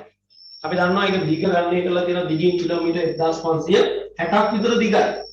නේද? අපේ රටේ වෙරළ තීරය දිග කිලෝමීටර් 1560ක් විතර වෙනවා. එතකොට ළමයි අපි දන්නවා ශ්‍රී ලංකාවට 1994 දී ලෝකයේම ක්‍රියාත්මක වෙච්ච අන්තර්ජාතික සාගරික නීතිය. හරි අන්තර්ජාතික සාගරික නීතිය මගින් මොකද්ද මේකෙන් කළේ? සාගරික නීතිය කියලා කියන්නේ ලෝකයේ විරල කලාපයන්ට මුහුණලා පීටි රටවල් තියෙනවනේ. සමහර රටවල් වලට විරලක් නෑ ළමයි. දැන් උදාහරණයක් විදිහට ගත්තාම ආසියාවේ තියෙන මොංගෝලියාව කියන රට හැම පැත්තෙම කොට බිම් වලින් වට වෙච්ච එකක් නේ යාට විරලක් නෑ. ඊළඟට දකුණු ඇමරිකාවට ගියාම බොලිවියා කියන රටට වෙරළක් නෑ නේද? ඊළඟ උරුග්වේ වලට මේ පැරගුවේ වලට වෙරළක් නෑ නේද? මොසැම්බික් කියන රටට ගියාම අප්‍රිකාවේ වෙරළක් නෑ. එහෙම වෙරළක් නැති රටවල් තියෙනවා. මේ කියන්නේ ඒගොල්ලෝ කියන්නේ නෙමෙයි කිසියම් වූ වෙරළකට මුහුණලා පිහිටි රටවල් වලට ලෝකයේ වෙරළ කලාපයන් සාගර කලාපයන් වෙරළ කලාපයන් නෙමෙයි සාගර කලාපයන් නෛතිකමය වශයෙන් පවරා දීම සඳහා නිර්මාණය කරගත්ත නීතියට තමයි කියන්නේ අන්තර්ජාතික සාගරික නීතිය කියලා. හරිද? මොකක්ද අන්තර්ජාතික සාගරික නීතිය කියන්නේ? වෙරළාසන්න නැත්නම් වෙරළට මුහුණලා පිහිටි රටවල් වලට සාගර කලාපවල නෛතික අයිතිය පවරා දෙන නීතිය තමයි අන්තර්ජාතික සාගරික නීතිය. කවද්ද මේක ගේන්නේ? 1994 දී. එතන අපිට ශ්‍රී ලංකාවේ අපිට මේ නීතිය යටතේ වෙරළ කලාපයක් සාගර කලාපයක් හම්බ වුණා. අනන්‍ය අයිතිය පැවරුණු. නේද? ඒක අපි දන්නවා. අපි මේ ගැන ඉගෙනගෙන තියෙනවා නාවික සතුපුන් 12ක් සාගරයේ පැත්තට රාෂ්ට්‍රීය මුහුදු සීමාව. ඔන්න ඔහොම තියෙනවා. ඊළඟට තවත් නාවික සතුපුන් 12ක්. ඒ කියන්නේ මෙතන ඉඳලා වෙරළෙන් ගත්තොත් 24ක්. ඒකට අපි කියන යාබද ආර්ථික කලාපය. නේද? යාබද මුහුදු කලාපය. ඊළඟට වෙරළෙන් ඉඳලා ගත්තොත් මේ කිලෝමීටර් 200ක්. නාවික සතුපුන් 200ක්. කිලෝමීටර් නෙමෙයි නාවික සතුපුන් 200ක්. දුරට විහිදලා යන සාගර කලාපයට කියනවා පරම ආර්ථික කලාපය. අනන්‍ය ආර්ථික කලාපය. උන්න විදිහට කොටස් 3කින් යුක්ත සාගර කලාපයක් ශ්‍රී ලංකාවට හම්බ වෙනවා මෙන්න මේ නීතිය යටතේ. දැන් ඔබට ප්‍රශ්නයක් ඇති මේ පැත්තෙන් ඉන්දියාව මෙහෙම ඉන්නවනේ. එතකොට මේ දෙක අතර තියෙන පෝක් සමුද්‍ර සංධියේ දිග අපි අහලා තියෙනවා කිලෝමීටර් 32යි. නේද? කිලෝමීටර් 32යි කියලා. ඔතෙන්දි මේ දෙන්නට මේ සාගර කලාපේ බෙදන්න ගියාම ප්‍රශ්නයක් වෙන්නේ නැතිද කියලා කල්පනා වෙන්න ඇති සමහර විට. ඒ කිලෝමීටර් 32ක් කොහොමද බෙදන්නේ? නේද? නාවික සතුපුන් 12ක් පරමාර්ථ මේ යාබත් රාෂ්ට්‍රීය මුහුදු සීමාව. තව 12ක් යාබද මුහුදු කලාපය. මේ දෙකම පුළුවන් ගියේ මොකද ලංකාව ගැන විතරක් හිතනවා. මේ දෙකම වෙන් කරගන්න පුළුවන්. ඒ 32ක් තියෙනවනේ. නේද? ඊළඟට නාවික සතුපුන් 200 දුර වෙන් කරන්න අමාරුනේ මෙතන. එහෙම බෑනේ. ඒ නිසා මෙතෙන්දි මොකද කරලා තියෙන්නේ මේ රටවල් දෙක අතර අවබෝධතාවක විසුමක් යටතේ තියෙන සීමාව හරිය මෙතෙන් දෙකට බෙදාගෙන තියෙනවා. හරි? දෙකට බෙදාගෙන තියෙනවා. කොහොම තමයි මේ මුහුදු කලාපය වෙන් කරගන්නේ? ඒතර අපේ රටේ යම්කිසි පිරිසක් මේ දිගින් කිලෝමීටර් 1560ක් විතර වල රට වටේම පිහිටි වෙරළ තීරය තුලට එකතු වෙලා ඉන්නවා. මෙන්න මේ අපිට හිමි මේ 94න් පස්සේ එකතු වුණා හැම නෙමෙයි හොඳේ. පරම්පරා ගණනාවක් දශක ගාණක් තිස්සේ අපේ රටේ මිනිස්සුන්ගේ යම් ප්‍රමාණයක් වෙරළ කලාපයට එකතු වෙලා ඉන්නවා. මොකටද? මෙන්න මේ සාගර කලාපයේ තියෙන මත්ස්‍ය සම්පත විශේෂයෙන්ම අනිකුත් දේවල් වලට වඩා මත්ස්‍ය සම්පත නෙලා ගැනීමේ අරමුණේ අපි ඒගොල්ලන්ට කියනවා දීවර ප්‍රජාව. එන්නේ දීවර ප්‍රජාව තමන්ගේ පැවැත්ම සඳහා මේ වෙරළ කලාපය තුළ ඉදි කරගත්තා වූ මානව ජනාවාස තමයි ග්‍රාමීය ජනාවාස තමයි අපි දීවර ජනාවාස කියලා කියන්නේ. හරි? දැන් පැහැදිලි ඇති මොනවද දීවර ජනාවාස කියන්නේ කියලා. අපි පොඩි පැහැදිලි කිරීමක් කරමු. නේද? දිගින් කිලෝමීටර් 1560ක් පමණ වන දිගින් කිලෝමීටර් 1560ක් පමණ වන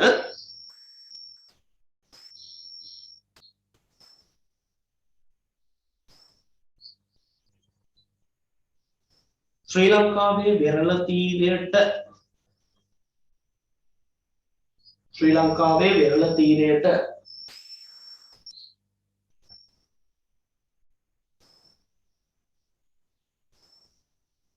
සමාවක් දාන්න වෙරළ තීරයට ශ්‍රී ලංකාවට හිමි මුහුදු තීරයේ ඇති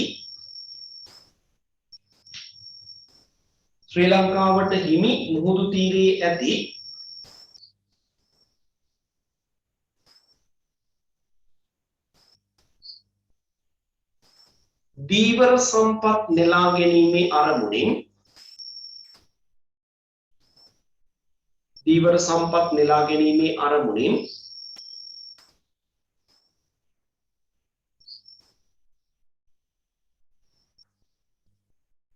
එක්රැස් වී නිර්මාණය කරගත්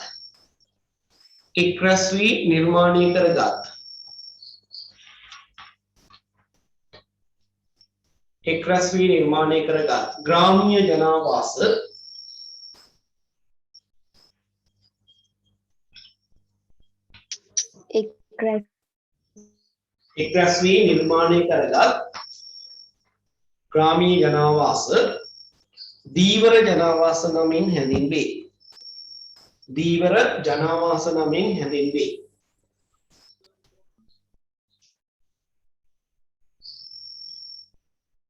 ලියාගන්න බැරි වුණාද?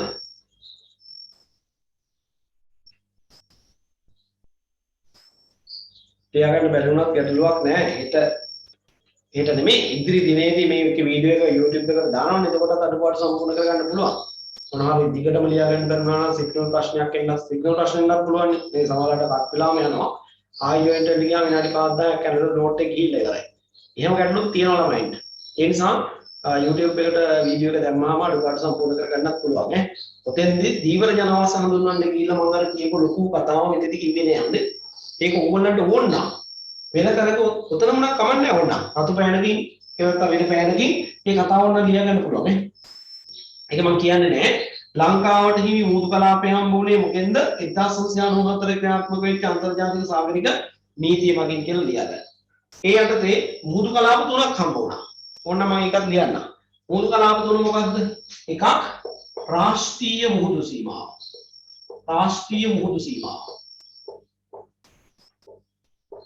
කොච්චරද? නාවික සැතපුම් 12ක්.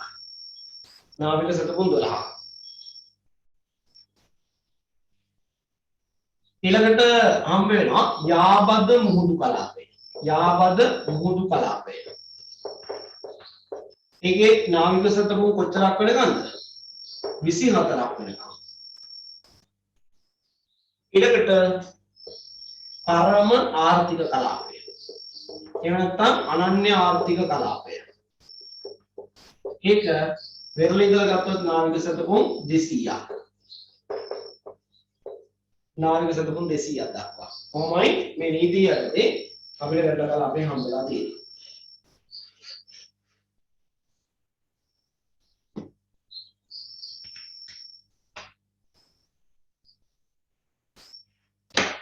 හොඳයි. එහෙනම් අපි කතා කළා වර්ග 4ක් ගැන. නේද? වර්ග 4ක් ගැන. මොනවද? සාම්ප්‍රදායික වැව් ගම්මාන, සාම්ප්‍රදායික තෙත් කලාපයේ ගම්මාන, ඊළඟට කතා කළා කර්මාන්ත මුල් කරගෙන නිර්මාණය වෙච්ච ග්‍රාමීය ජනාවාස, හතරවෙනිව කතා කළා දීවර ජනාවාස. ලයිස්තු ඊළඟට තියෙන්නේ කවුද? මම හිතන්නේ වතු ජනාවාස. ඒක අපි ගමු මාතෘකාවට. වතු ජනාවාස.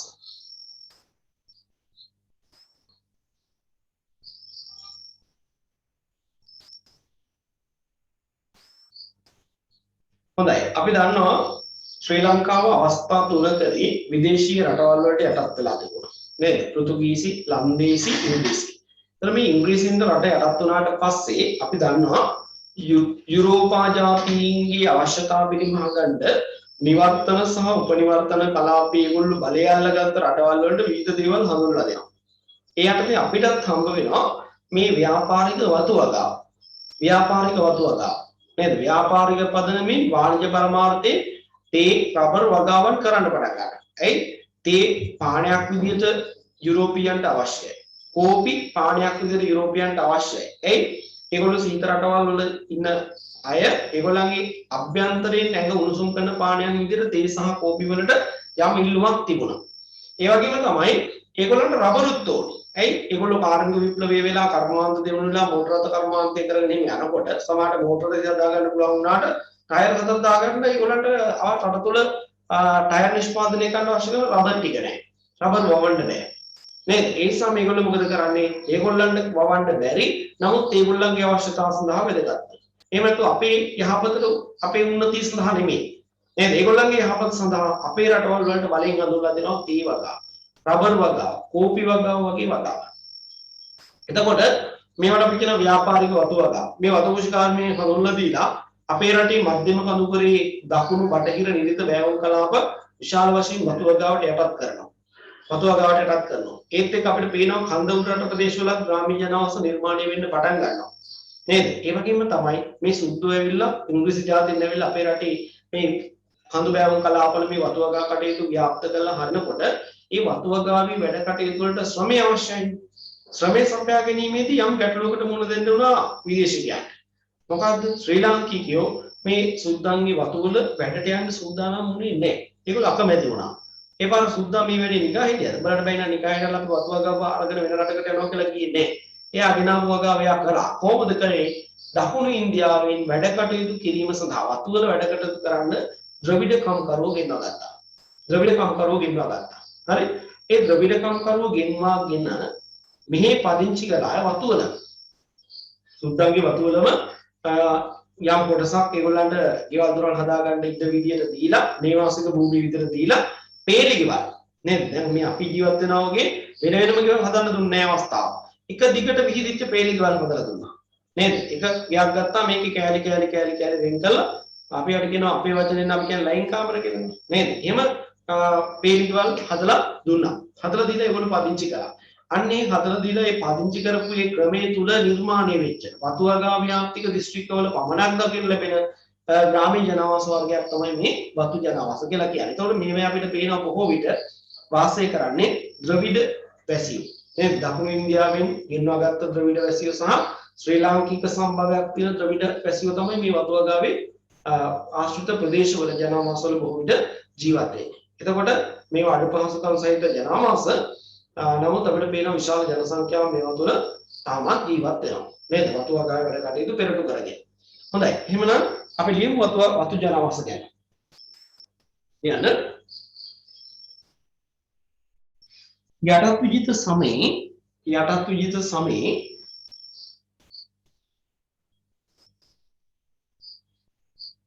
මධ්‍යම කඳුකරයේ ආශ්‍රිත ප්‍රදේශවලට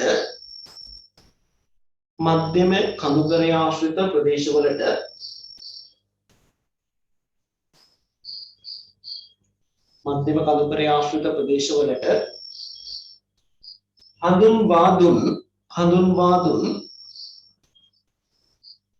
ව්‍යාපාරික වතු වගාවේ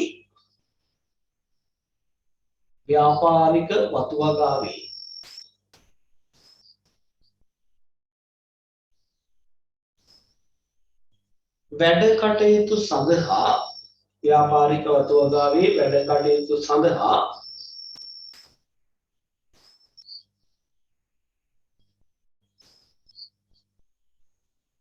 ගෙන්වා පදිංචි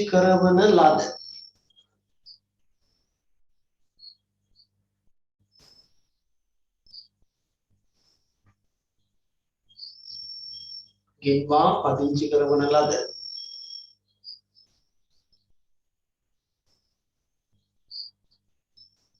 ග්‍රාමීය ජනාවාස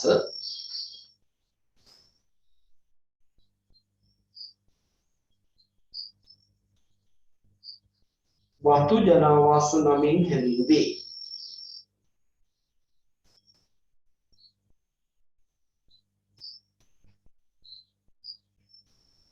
දකුණු ඉන්දියාවෙන් ගෙන්වාගත් ද්‍රවිඩ කම්කරුවන්.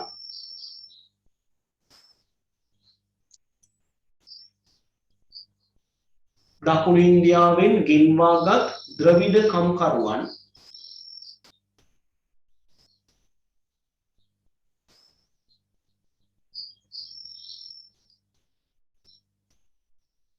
පදිංචි කරවන ලද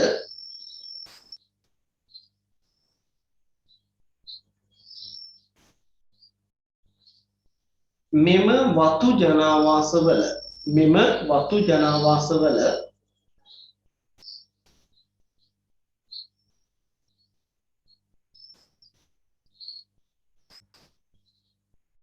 අඩු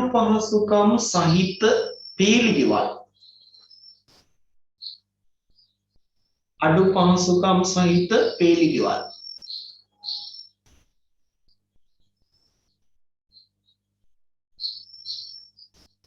නිර්මාණය කර දී තිබේ. අඩු පහසුකම් සහිත පීලිගෙවල් නිර්මාණය කර දී තිබේ.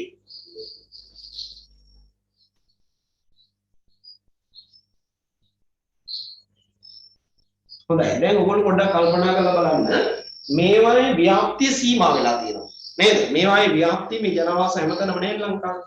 දැන් අනුරාධපුරයට ගියාම පොළොන්නරුවට ගියාම මේ ප්‍රදේශවල අපිට වතු ජනාවාස දකින්න ලැබෙන්නේ නැහැ නේද? ඊළඟට අපිට පේනවා ලංකාවේ මධ්‍යම කඳුකරේ පුරා වතු වගාව ව්‍යාප්ත වෙච්ච දිස්ත්‍රික්ක කීපයක තමයි මේව බහුලව තියෙන්නේ නේද? ඒ දිස්ත්‍රික්ක අතර අපිට පේනවා වතු ජනාවාස බහුලවම තියෙන දිස්ත්‍රික්කය තමයි නුවරඑළිය. ඒ හැරුණාම මහනුවර, මාතලේ, රත්නපුර, කෑගල්ල, කළුතර, ඊළඟට ගාල්ල, මාතර වගේ දිස්ත්‍රික්කවල තමයි බහුලවම මේ වතු වගාව ආශ්‍රිත ජනාවාස දකින්න ලැබෙන්නේ. ඒ නිසා අපිට උදෙන්දී අතිරේක කාරණයක් විදිහට ඔබත් කියන්න වෙනවා. ශ්‍රී ලංකාවේ සුවිශේෂී ව්‍යාප්තියක් පෙන්වන ජනාවාස වර්ගයක් විදිහට මේක හඳුනා ගන්න පුළුවන් කියන කතාව. අපි උදෙන්දම ලියමු. මෙම වතු ජනාවාස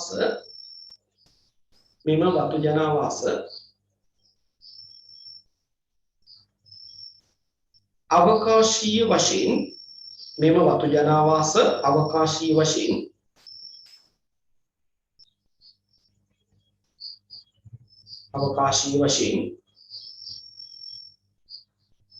දිස්ත්‍රික්ක කීපයකට පමණක් සීමා වී පවතී.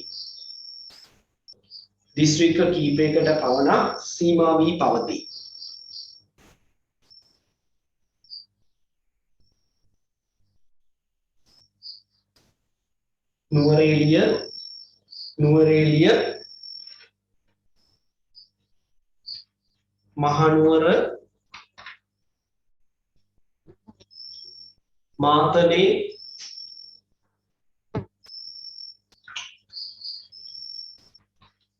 රත්නපුර, කෑගල්ල,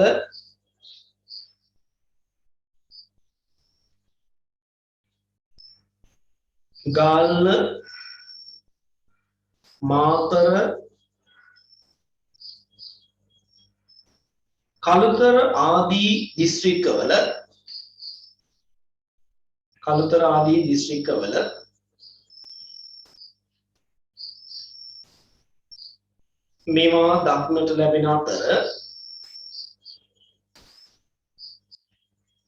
මේවා දක්නට ලැබෙන අතර සුලභම ව්‍යාප්තියක් ඇත්තේ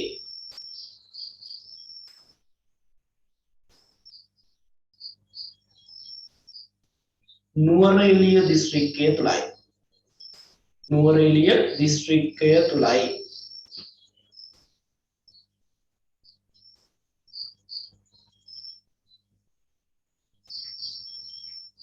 හොඳයි. එහෙමනම් වතු ජනාවාස පිළිබඳ කතා බහක් ඔය ඇති. අපි ඊළඟට ගමු මහවැලි ජනාවාස.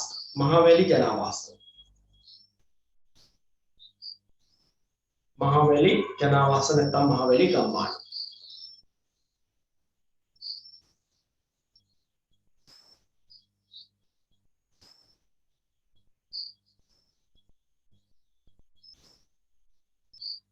හොඳයි දැන් අපි මෙතෙක් කතා කරපු ග්‍රාමීය ජනාවාස සියල්ලම පාහි මේ ඉබේටම නිර්මාණය වෙච්ච ඒවානේ වතු ජනාවාස හැරුණකොට නේද වතු ජනාවාස හැරුණකොට මේ දක්වා කතා කරපු බොහෝ ඒවා નિરાයාසයෙන් නිර්මාණය වෙච්ච ඒවා.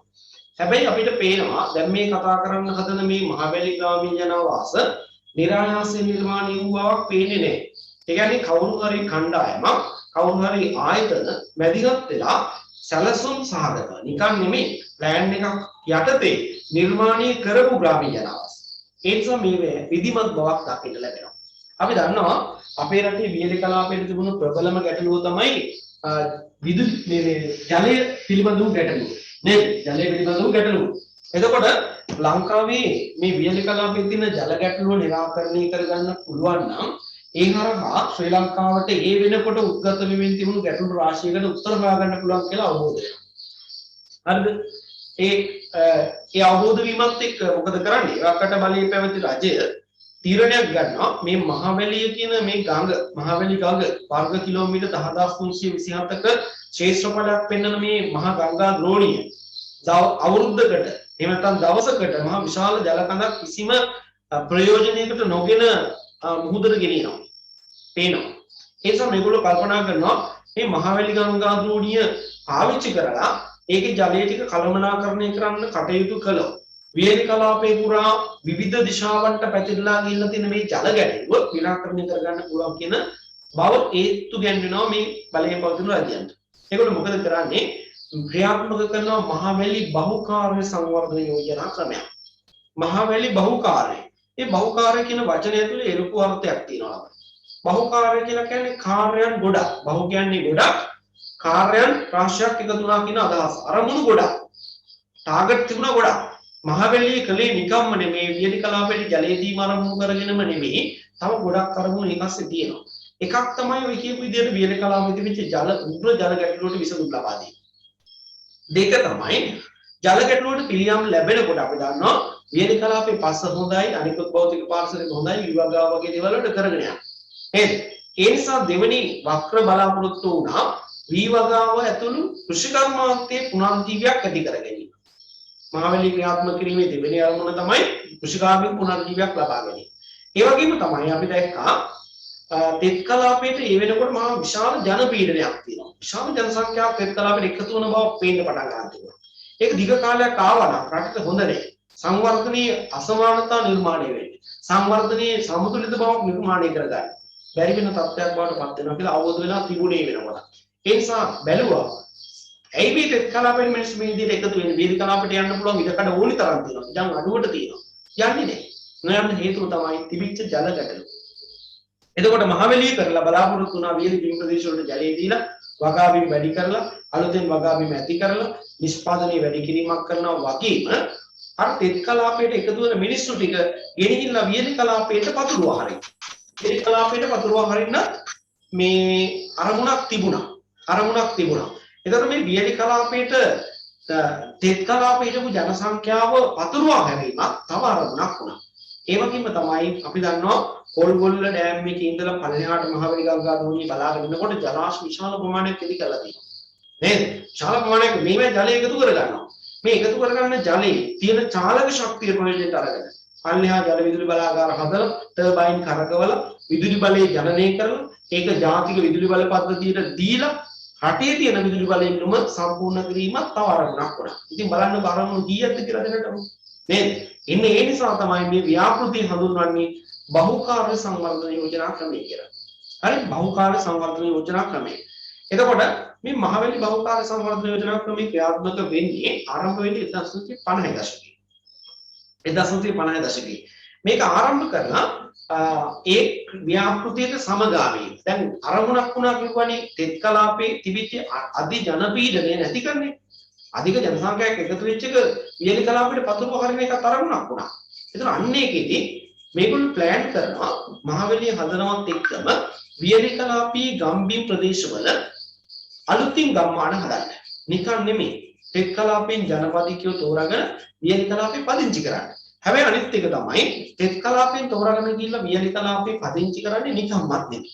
නිකම්ම නෙමෙයි. වගාවට අවශ්‍ය කරන ඉඩම් දෙනවා. කොඩින් මේ අක්කර දෙකමාරයි මඩින් අක්කර දෙකමාරයි. අපි එහෙම හිතමු. එහෙම දෙනවා. හැම දිනාටම තෙත් කලාපෙන් වියලි කලාපෙන් පදිංචිට යන්න කැමැති හැම දිනාටම ඒ විදිහට ඉඩකඩම් දුන්නා. ඉඩකඩම් දුන්නා. අයිතිය පවර්ල ඉඩම් දුන්නා. ඒ විතරක් නෙමෙයි. ඒ හැම ඉඩමකටම යන්න ප්‍රවේශ මාර්ග හදලා. ඊළඟට හැම අයිතිකාරයෙකුට ඉඩම් හිමියෙකුටම නේවාසික ප්‍රදේශයක් වෙන් කරලා දෙනවා. ඒවල් දුරම හදාගන්න වෙනම දෙනවා. ඊළඟට රෝහල් හදලා දෙනවා. ඊළඟට ඒ අයගේ දරුවෝ ස්කෝල් වලට යවලා අධ්‍යාපනය ලබා දෙන්න අලුතින් ස්කෝල හදනවා. අලුතින් නගර හදනවා. අලුතින් වෙනත් පහසුකම් පද්ධති හදනවා. යටිතල පහසුකම් දියුණු කරනවා. මේ වගේ ලොකු වැඩ පිළිවෙලක් කළා. නිකම්ම මිනිස්සු පදිංචි කරලා නෙමෙයි. එහෙම ලොකු වැඩ පිළිවෙලක් කළා. මිනිස්සුන්ට අවශ්‍ය කරන සියලු පහසුකම් දීලා අලුත් ගම්මාන හැදුවා. එතකොට බලන්න ඊමේ නිශ්චිත ප්ලෑන් එකක් තියෙනවා. අර අපේ තෙත් කලාපේ තියෙන ගමක් එක්ක සංසන්දනය කළොත් අහසයි පොළොවයි වගේ. එකට එක වෙනස්. දැන් අපේ තෙත් කලාපේ තියෙන මේ ගමක කිසිම හැඩයක් නෑ. ගමේ තියෙන ගපසරි බැලුවහම කිසිම හැඩයක් නෑ. එක එක ගම එක එක වගේ. හැබැයි වියලි කලාපේ ගම දෙනවස් එහෙම නෑ. නිශ්චිත වූ ජ්‍යාමිතික රටාවක් හැම ගමකම පේනවා.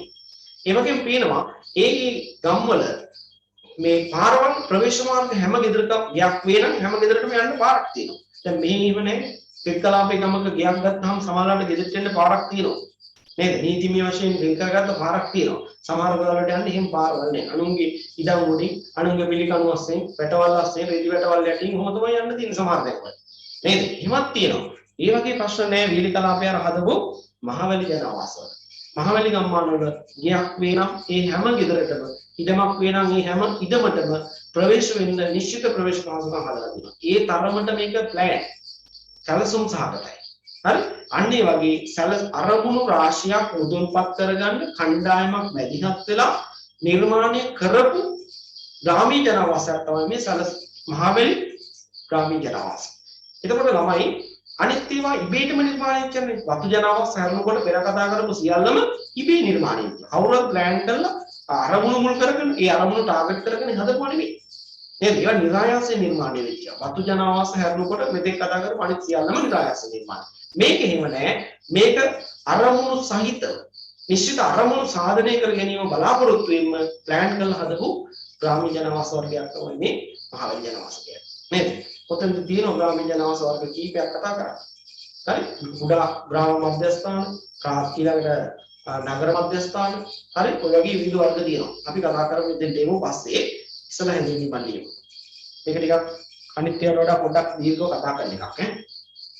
මහවැලි ජනවාස ලියන්න. මහවැලි ගංගා දෝණිය කේන්ද්‍ර කරගෙන මහවැලි ගංගා දෝණිය කේන්ද්‍ර කරගෙන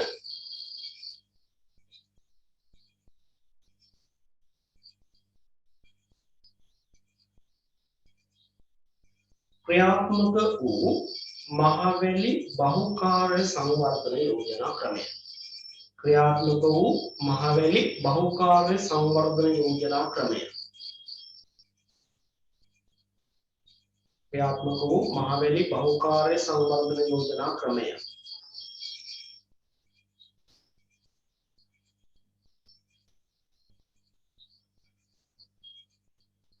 යටතේ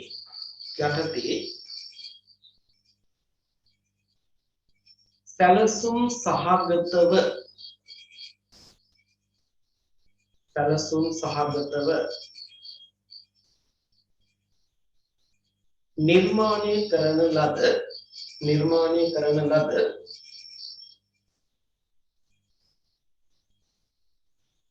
ග්‍රාමීය ජනාවාස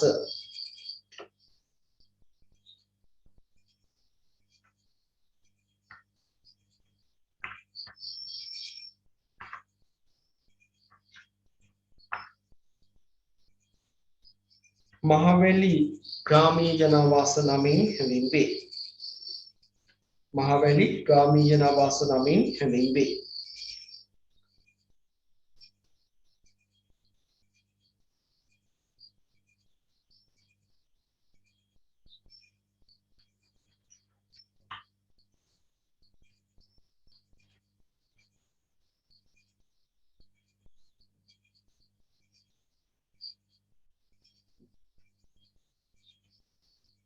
මෙම ජනාවාස නිර්මාණය කිරීමේදී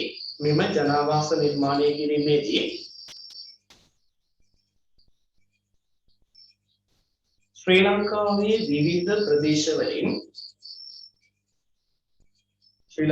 විවිධ ප්‍රදේශවලින්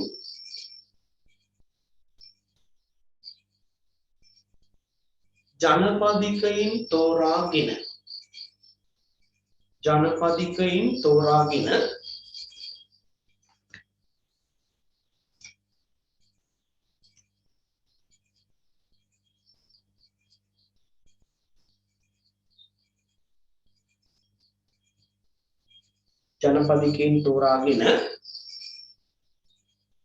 පදිංචි කරවා තිබේ.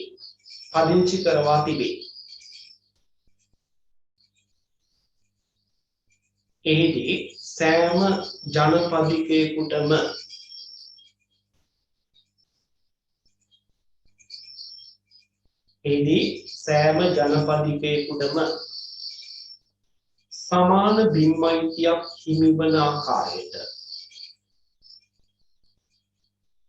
සමාන බිම්මයිතියක් හිමිවන ආකාරයට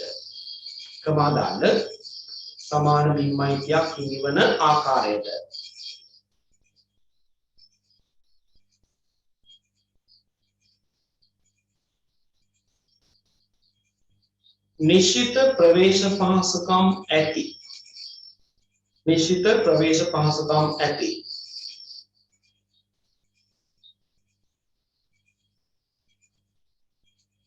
සහ ජනපදිකයින්ට අවශ්‍ය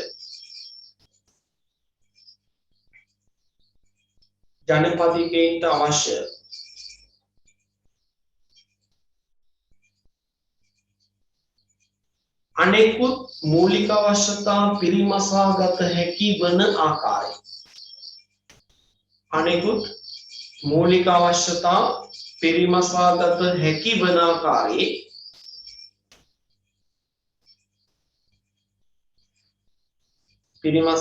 හැකි වන ආකාරය ජනාවාස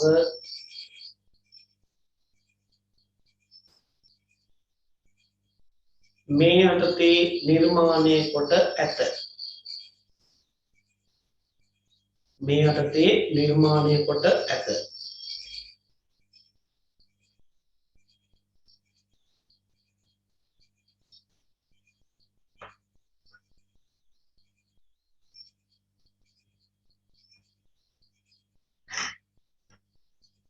මහවැලි බහුකාර්ය සංවර්ධන යෝජනා ක්‍රමයේ යටතේ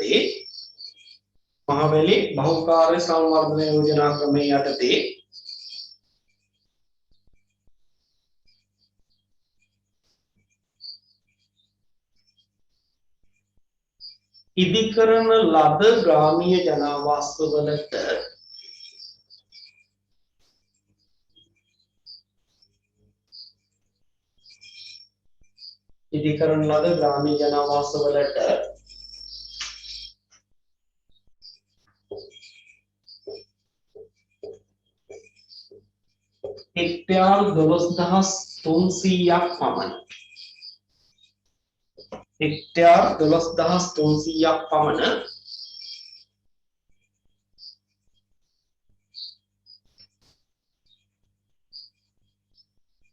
යොදාගෙන ඇති අතර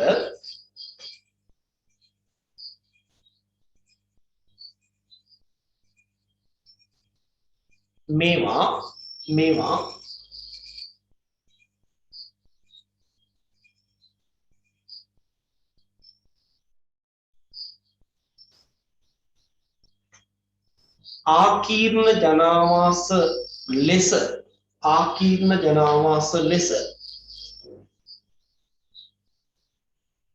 ආකීර්ණ ජනාවාස ලෙස නිර්මාණය කොට තිබේ.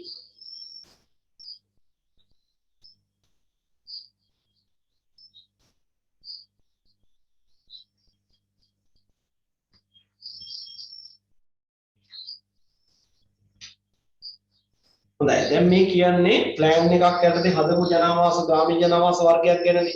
එතකොට මේ මහවැලි ග්‍රාමීය ජනාවාස නැත්නම් මේ මහවැලි ජනාවාස තුල මහවැලි ජනාවාස තුල අපිට පේනවා කිසියම් රටා දූරාවලියක් නිර්මාණය වෙලා තියෙනවා. අපි ජනාවාස දූරාවලිය කතා කළා මතකද?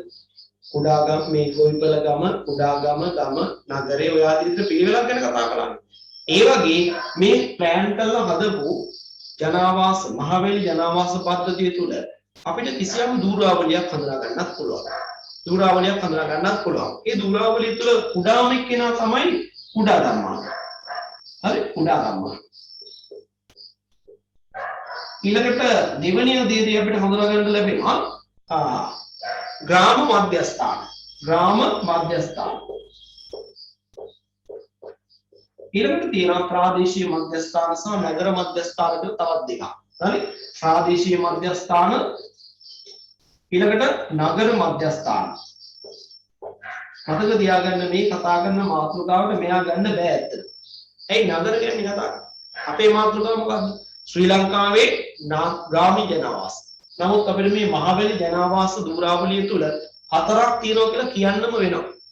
හැබැයි ඔබ අවධානයෙන් කටයුතු කරන්න ඕනි පාඩම් කරනකොට නගර මධ්‍යස්ථාන කියන එක මේ ග්‍රාමීය ජනාවාස වලට ගන්න බෑ කියන එක. මම කියන දේ පැහැදිලි වෙන්න ඇති. හොඳයි. එහෙනම් ඔතෙන්ටම ලියන්න නවත්තපු තැනටම ලියන්න.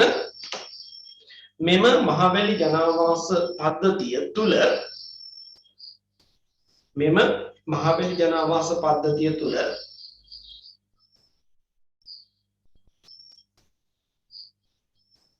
ජනාවාස දූරාවලි මට්ටම් 4ක් ජනාවාස දූරාවලි මට්ටම් 4ක්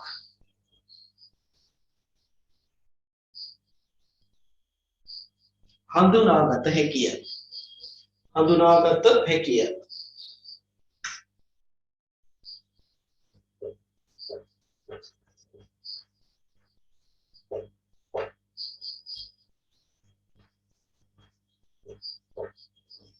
හතරම ලියන්න මේ තියෙන්නේ කුඩා ගම්මාන, ග්‍රාම මධ්‍යස්ථාන, ප්‍රාදේශීය මධ්‍යස්ථාන, නගර මධ්‍යස්ථාන. කොහොම තමයි වර්ග හතර තියෙන්නේ.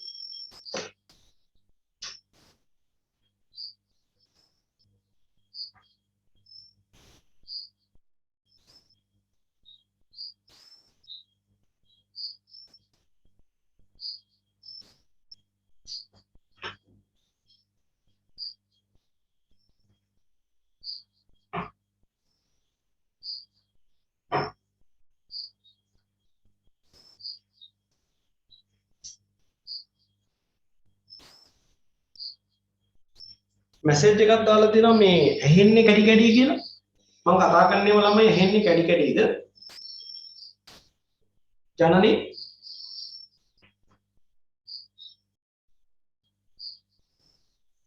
නෑ සර්. ලක්ෂාන් මම කතා කරන්නේ කැඩි කැඩිද ඇහෙන්නේ? නෑ සර්. එහෙමනම් මෙහෙම මම බැලුවේ දෙන්නෙක්ගෙන් අහලා මේ මගේ මොකක් හරි සිග්නල් ඉෂුව එකක් තියෙනවද කියලා. එහෙම තියෙනවා නම් ඔය කැඩි කැඩි ඇහෙනවා නම් එහෙම මගේ ප්‍රශ්නයක් වෙලා එහෙම ඇහෙනවා නම් හැමෝටම ඔය ප්‍රශ්නේ තියෙන්න එපා. හැමෝටම එක වගේ කැඩි කැඩි ඇහෙන්න එපා. එහෙමනම් මේ හිරුනිට මොකක් හරි සිග්නල් ගැටලුවක් ඇත්තේ සිද්ධි. මෙහෙම මොකක් හරි ඉෂුව එකක් තියෙනවා නම් හැමෝටම එක වගේ එක ඇහෙන්න ඕන. දැන් එහෙම ගැටලුවක් නැහැ කියලා කිව්වනේ මම දෙන්නේ කියන්නේ ඒකයි. පොඩක් වාගේ ඩිවයිස් එක පොඩ්ඩක් චෙක් කරලා බලන්න. ඔව් එතකොට ගැටලු නිරාකරණය කරගන්න පුළුවන් වෙයි. එහෙම වෙන්න විදියක් නැහැ. හේතුව තමයි දැන් අර කලින් නම් රවුටර් එකකින් තමයි පන්ති කලේ ඒක කරන්න ගියාම දැක්කද මේ ප්‍රශ්න නේද? ඒක තල්ලා වීසි කළා. දැන් ලංකාවේ තියෙන වේගවත්ම අන්තර්ජාල සම්බන්ධතාව තමයි අරන් තියෙන්නේ. හරි ෆයිබර් ලයින් එක අරන් තියෙන්නේ. ලොකු මුදලක් වියදම් කළා. ෆයිබර් ලයින් එක අරන් තියෙන නිසා දැන් ওই ප්‍රශ්න එකක්වත් සිග්නල් ඉෂුව එකක්වත් එන්න බෑ. ඒකයි මම 100% විශ්වාසයෙන් කතා කරලා බැලුවේ හැමෝටම එහෙමද කියලා. එහෙම නැහැ. හරි?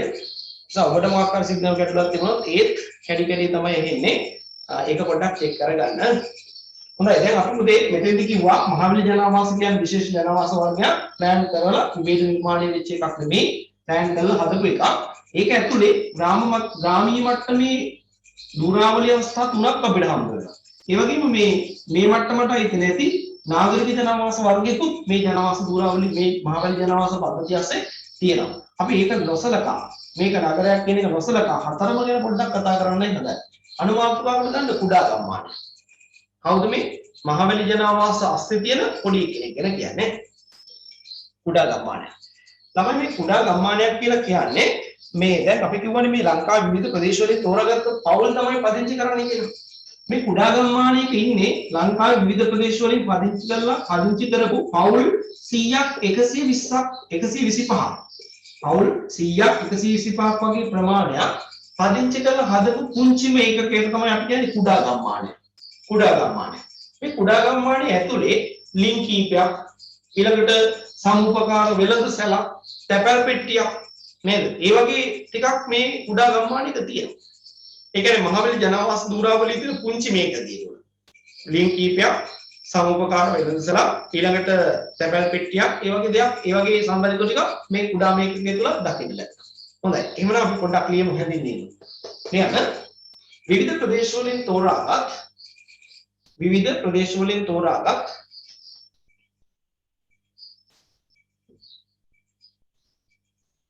පවුල් 100ක් 125ක් අතර වූ ප්‍රමාණයක්. විවිධ ප්‍රදේශවලින් තෝරාගත් පවුල් 100ක් 125ක් අතර වූ ප්‍රමාණයක්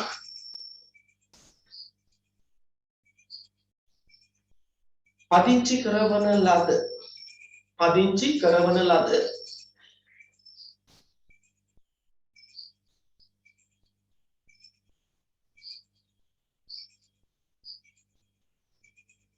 කුඩාම ග්‍රාමීය ජනාවාසය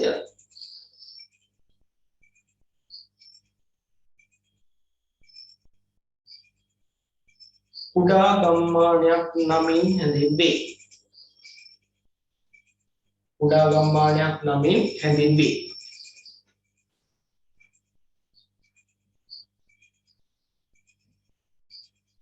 ලිං කීපයක්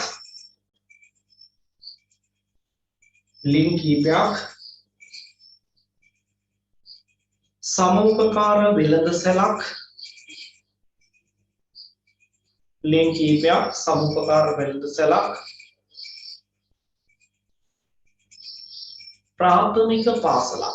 ප්‍රාථමික පාසලක්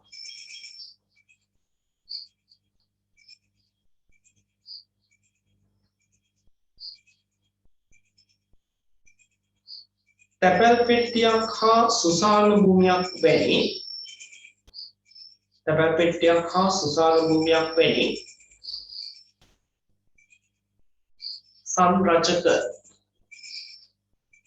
වැනි සංරචක මේ තුල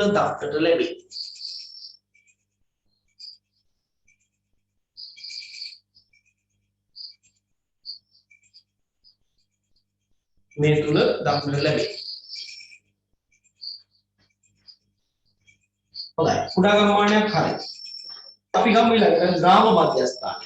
ග්‍රාම මධ්‍යස්ථානයක් කියන්නේ මේ කලින් කතා කරපු ආකාරයේ කුඩා ගම්මාන 4ක් 5ක් එකතු කරලා නිර්මාණය කරගත්ත ඒකකයට තමයි අපි ග්‍රාම මධ්‍යස්ථානයක් කියන්නේ. කුඩා ගම්මාන 4ක් 5ක් එකතු කරලා නිර්මාණය කරගත්ත ඊළඟ ජනාවාස සම්දිස්ථානය තමයි ග්‍රාම මධ්‍යස්ථානය. මේකට එනකොට මේකේ අපිට පේනවා අට වඩා පොඩ්ඩක් සංරචක ඊට වඩා ඇඩ්වාන්ස් ඒවා තියෙනවා. ඊට වඩා උසස් මට්ටමේ ඒවා තියෙනවා. මොනවද? කලින් එකේ නම් අපි දැක්ක ප්‍රාථමික පාසල. නේද? දැන් මේකට එනකොට අපිට පේනවා ද්විතීක පාසල් තියෙනවා. හරි ද්විතීක පාසල් තියෙනවා. ඊළඟට අතෙන්දි දැක්කේ තැපැල් පෙට්ටියක් තියෙනවා. දැන් මේකට එනකොට එහෙම නෑ. මේකේ තියෙන උපතැපැල් කාර්යාලය. හරි? ඊළඟට වෙළඳසල් කීපයක්. අර කියන සමුපකාර වෙළඳසලක් වගේ එකක් තමයි දෙන්නේ. මෙතෙන්ද උඩ වෙළඳසල් කීපයක් දකින්න ලැබෙනවා. අන්න ඒ වගේ ටිකක් අර කුඩා ගම්මානයකට වඩා සංරචක අන්තර්ගත අවස්ථාවක් තමයි මේ ග්‍රාම මධ්‍යස්ථානය කියන්නේ. පොඩ්ඩක් අපි ඉගෙන ලියමු. ලියන්න. කුඩා ගම්මාන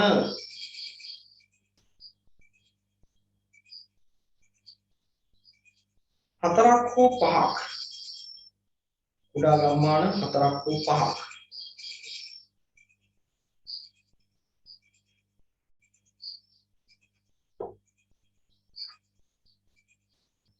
ඒකරාශී වීමෙන් ඒකරාශී වීමෙන්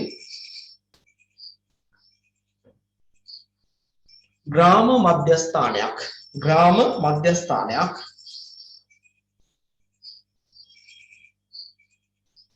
නිර්මාණය වේ. උප තැපැල් කාර්යාලයක්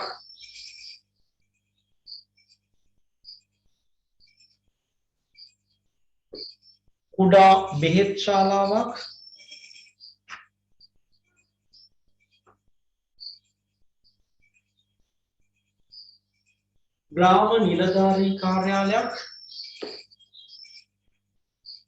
ග්‍රාම නිලධාරී කාර්යාලයක් ද්විතීක පාසලක්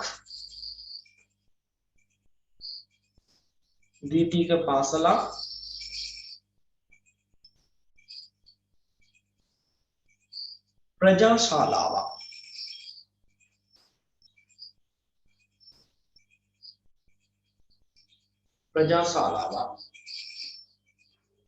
පවුල් සෞඛ්‍ය සේවා මධ්‍යස්ථානයක්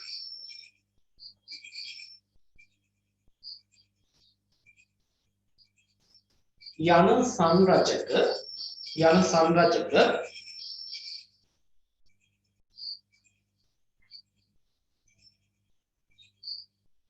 ග්‍රාම මධ්‍යස්ථානයක දක්නට ලැබේ.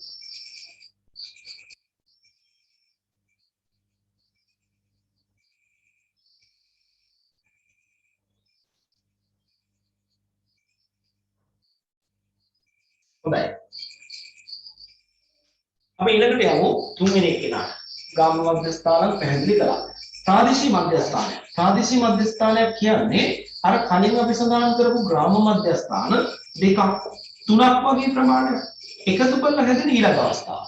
ඒතර අපිට පේනවා අර කීප අවස්ථා දෙකකට වඩා මේකේ ජනසංඛ්‍යාව ටිකක් වැඩි. සාමාන්‍යයෙන් ජනසංඛ්‍යාව 1000ක් ඊළඟට 3000ක් වගේ ප්‍රමාණයකට සේවා සපයන මධ්‍යස්ථානයක් විදිහට තමයි මේ ප්‍රාදේශීය මධ්‍යස්ථානයක් කටයුතු කරන්නේ. ඒතර අපිට පේනවා අර ග්‍රාම මධ්‍යස්ථානයක දක්නට ලැබුණු සංරචක වලට වඩා වැඩි සංරචක ප්‍රමාණයක් මේ ප්‍රාදේශීය මධ්‍යස්ථානයක් තුළ අන්තර්ගත වෙනවා. හරි? අපි ලියමු. කියන්න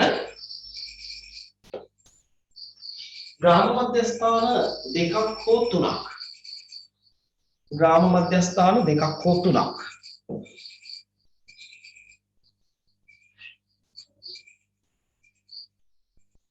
එකතු වීමෙන්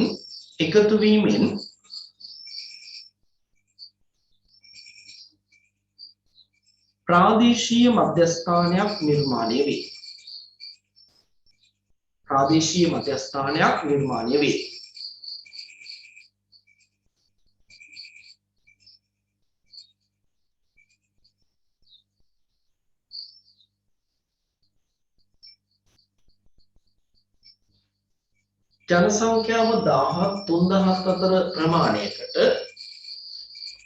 ජනසංඛ්‍යාව 1000 3000 අතර ප්‍රමාණයකට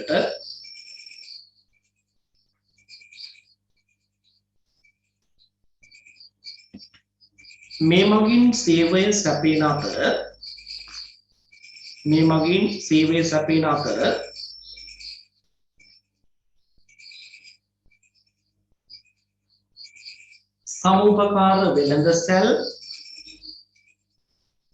සමුපකාර වෙළඳසැල්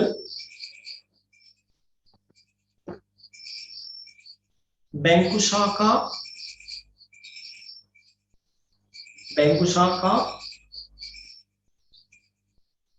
බෙහෙත් ශාලා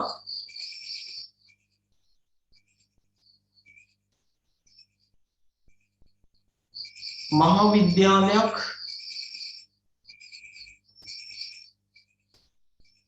තැපැල් කාර්යාලයක්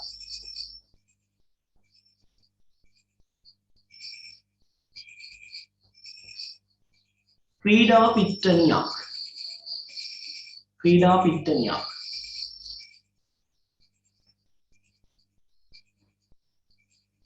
පොලිසියක් සහ කඩසාප්පු කීපයක්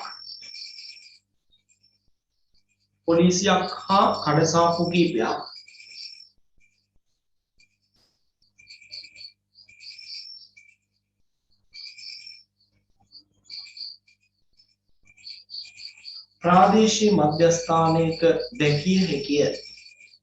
ප්‍රාදේශීය මධ්‍යස්ථානයක දැකිය හැකිය.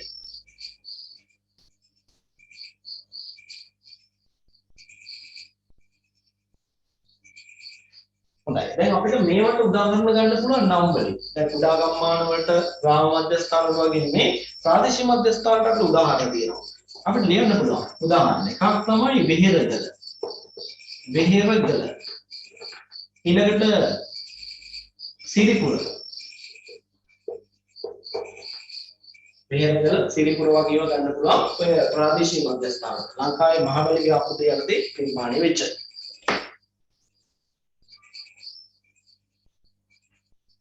හොඳයි ළමයි. එතකොට ඔය කියපු මහවැලි ජනාවාස දූරාවලිය අස්සේ තියෙන ඔය කතා කරපු තුන් දෙනා තමයි මාතෘකාවට අදාළ. මාතෘකාවට අදාළ. ඒ ග්‍රාමීය ජනාවාස ගැන කතා කරන්නේ. ඔය තුන තමයි ග්‍රාමීය මට්ටමට යන්නේ. හැබැයි මේ ඊළඟට කතා කරන්න හදන කෙනා මේ ජනාවාස දූරාවලිය මහවැලි ජනාවාස දූරාවලිය මතක් කරපු නිසා කතා කරනවා විනා එහෙනම් මේ මාතෘකාවට අදාළ කෙනෙක් නෙමෙයි. හරි? මොකද්ද මේ හතරවෙනි කෙනා? නගර මධ්‍යස්ථාන. නගර මධ්‍යස්ථාන අපි මේ වහලා තියෙන වෙන නමකින්. නගර මධ්‍යස්ථාන අපි පාවිච්චි කරන්නේ නව නගර කියලා. අහලා ඇති නව නගර.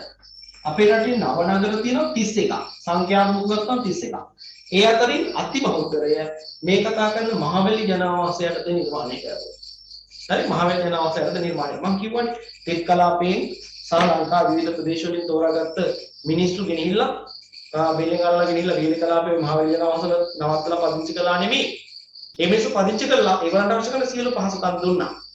නේද? සියලු පහසුකම් දුන්නා. ඒ පහසුකම් සම්පාදනය කිරීමේ අරමුණ ඇතිව අලුතින් නගර හැදුවා. හරි? අලුතින් නගර හැදුවා. ඒ හදපුවා තමයි මේ නව නගර කියලා කියන්නේ. දැන් අපිට පේනවා දෙහිඅත්ත කණ්ඩිය ඊළඟට තමුත්තේගම ඊළඟට මීගල් මේ ගල් නෑව බුල් නෑව වගේ නගරවලට ගියාම අපි ඒව හඳුනාගන්නේ මහා නව නගර කියලා. මේ මහවැලි යටතේ ඉදි කරපු නව නගර කියලා. ඊළඟට අපිට පේනවා මේ පැත්තට එනකොට ඇමිලිපිටිය පැත්තේ නව නගරයක් තියෙනවා. රත්නපුරේ නව නගරයක් තියෙනවා. දැන් මේ දෙක ඔය කියපු මහවැලි යටතේ ඉදි කරපුවා නෙමෙයි. වෙනත් අරමුණු ඉටු කරගන්න බලාගෙන මිනිස්සු ප්ලෑන් කරලා හදපු එකක් නේවා. නේද? එතකොට නව නගර සංඛ්‍යාව 31ක් කියලා මම ලංකාවේ කිව්වේ ඔය ටික ඔක්කොම. හැබැයි ওই 31කින් වැඩි ප්‍රමාණයක් තියෙන්නේ මේ මහවැලි යටතේ ඉදි කරපු නව නගර. අපි පොඩ්ඩක් ලියමු නව නගර ගැන. දැන් නව නගරයක් වුණාම ප්‍රාදේශීය මධ්‍යස්ථානයකට වඩා ඒ සංරචක ගොඩක් එකසේ තියෙනවා. හරි? ඒ වගේම දැන් මහවැලි ජනවාස දූරාවලියේ තියෙන උච්චතම අවස්ථාව කියන එක අමතක කරන්න එපා. අපි ලියමු. නගර මධ්‍යස්ථාන. එයත් මේවා නව නගර නමින්ද හැදින්වේ. මේවා නව නගර නමින්ද හැදින්වේ.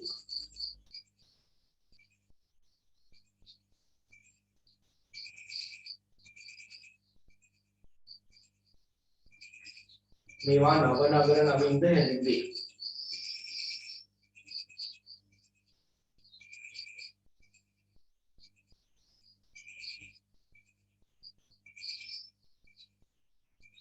මහවැලි ජනාවාස දූරාවලියේ උච්චතම අවස්ථාව වන මහවැලි ජනාවාස දූරාවලියේ උච්චතම අවස්ථාව වන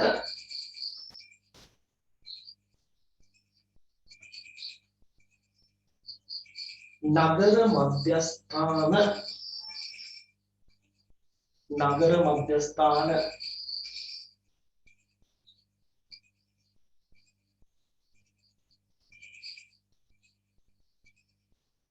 නිර්මාණය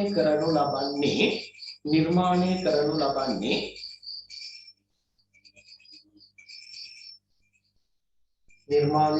ලබන්නේ පදිංචි කරවන ලද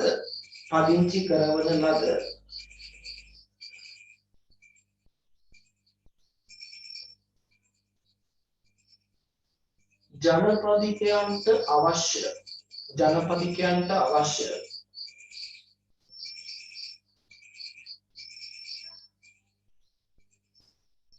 සේවා සම්පාදනය කිරීම සඳහාය.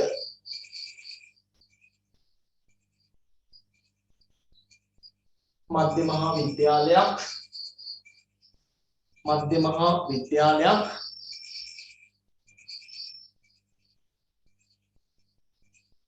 ආරෝග්‍ය ශාලාවක්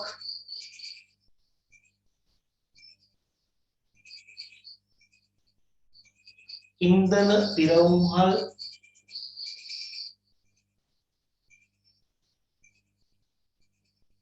බැංකු ශාඛා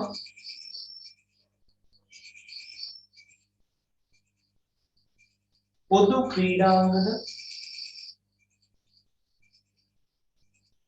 ක්‍රීඩාංගන බස් නැවතුම්පොළ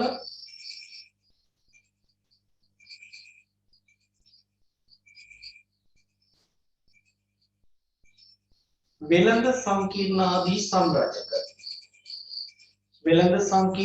සංරචක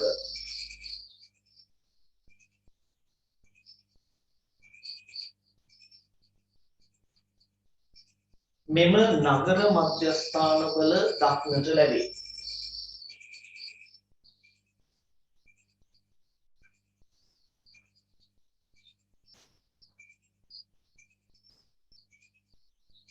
උදාහරණ දෙහිඅත්ත කණ්ඩිය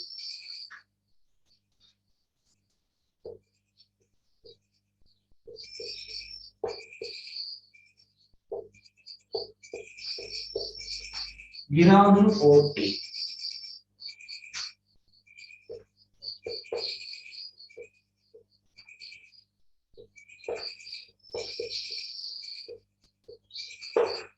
ඊළඟට ගල් නෑව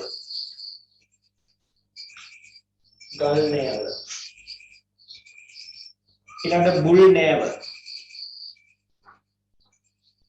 මේවා තමයි ඔය නව නගර නැත්නම් නගර මධ්‍යස්ථාන ගණයට අයිති වෙන්නේ. හොඳයි. එතකොට අපි මේ කතා කරගෙන ඉන්නේ ශ්‍රී ලංකාවේ ග්‍රාමීය ජනාවාස වර්ග ගැන. ඒකදී අපි මහවැලි ජනාවාස කියන ග්‍රාමීය ජනාවාස වර්ගය ගැන තමයි අනිත් ඒවාට වඩා මේ දීර්ඝව කතා බහ කිරීම කළේ. එතකොට අපි ඊළඟට යනවා අපේ ලැයිස්තුවේ තියෙන ගොවි ජනපද ව්‍යාපාර ගැන. ගොවි ජනපද පිළිබඳව. ඒකත් මාතෘකාවට ගන්නකො අපිට තියෙන කාලයත් එක්ක ඒක කතා කරගන්න ප්‍රමාණවත් වෙයි. ගොවි ජනපද. අපේ රටේ ගොවි ජනපද ව්‍යාපාරය ආරම්භ වෙන්නේ 1930 දී. හරි? 1930 තමයි පටන් ගන්නෙ. ඒ ආරම්භක ගොවි ජනපද ව්‍යාපාරය තමයි නවීනියා මින්නේරිය ගොවි ජනපද ව්‍යාපාරය. මේකෙදි මොකද්ද වෙන්නේ? ගොවි ජනපද ව්‍යාපාරයේදී වෙන්නේ ළමයි වියලි කලාපයේ කෘෂි කාර්මික කටයුතු වල සංවර්ධනයක් ඉලක්ක කරගෙනම. වෙන දෙයක් නෙමෙයි. වීවගාව සංවර්ධනය කරන්න. කෘෂි කර්මාන්තයේ පුනර්ජීවයක් ඇති කරන්න. තෙත් කලාපයේ වියලි කලාපයේ විල්ලා වගා කටයුතු කරන්න කැමැති මිනිස්සු තෝරගෙන ඒගොල්ලෝ ජනපදික විදිහට තෝරාගෙන ගෙනල්ලා වියලි කලාපී ප්‍රදේශවල පදිංචි කරලා ජලය දීලා ඉඩ වවන්න ඉඩ කඩම් දීලා පදිංචි කරවීමේ ව්‍යාපෘති කටයුතු තමයි මේ ගොවි ජනපද ව්‍යාපාර කියලා කියන්නේ. ඒතර මේවත් අපේ රටේ තිබුණා. මේවා ආරම්භ වෙලා කාලයක් මේවා එනකොට මේ ක්‍රියාකාරකම් නැවත තිබීම නැවතුණා. මින්නේරිය, ගල්ඔය, උඩවලය වගේ සංවර්ධන මහා මේ ගොවි ජනපද ව්‍යාපාර අපේ රටේ ක්‍රියාත්මක වෙලා තියෙනවා. මේ වෙනකොට මේ ගොවි ජනපද ව්‍යාපාර ක්‍රියාත්මක වීම අලුතින් එකතු වීම නතර වෙලා තියෙනවා.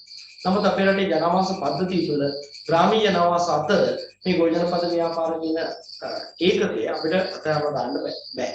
නිසා අපි සඳහන් කරන්න ඕනේ. පොඩ්ඩක් අපි ඒකට ලියමු. එයද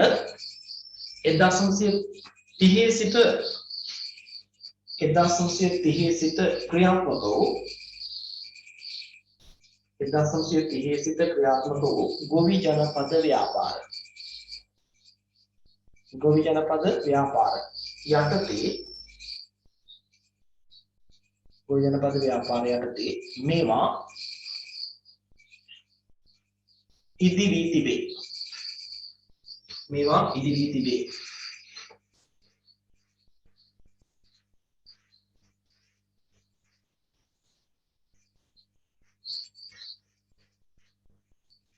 වියලි කලාපයේ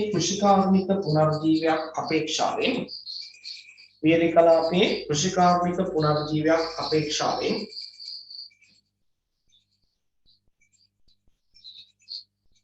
ගොවි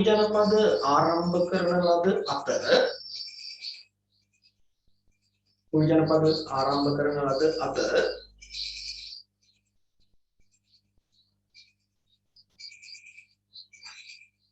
මේ වන විට ඒවා අලුතින් නිදිවීම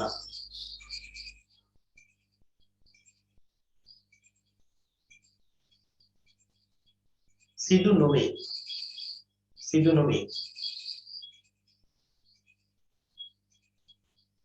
උදාහරණ මින්නේරිය ගල්ඔය වැනි ගොවි ජනපද ව්‍යාපාර. මින්නේරිය ගල්ඔය වැනි ගොවි ජනපද ව්‍යාපාර.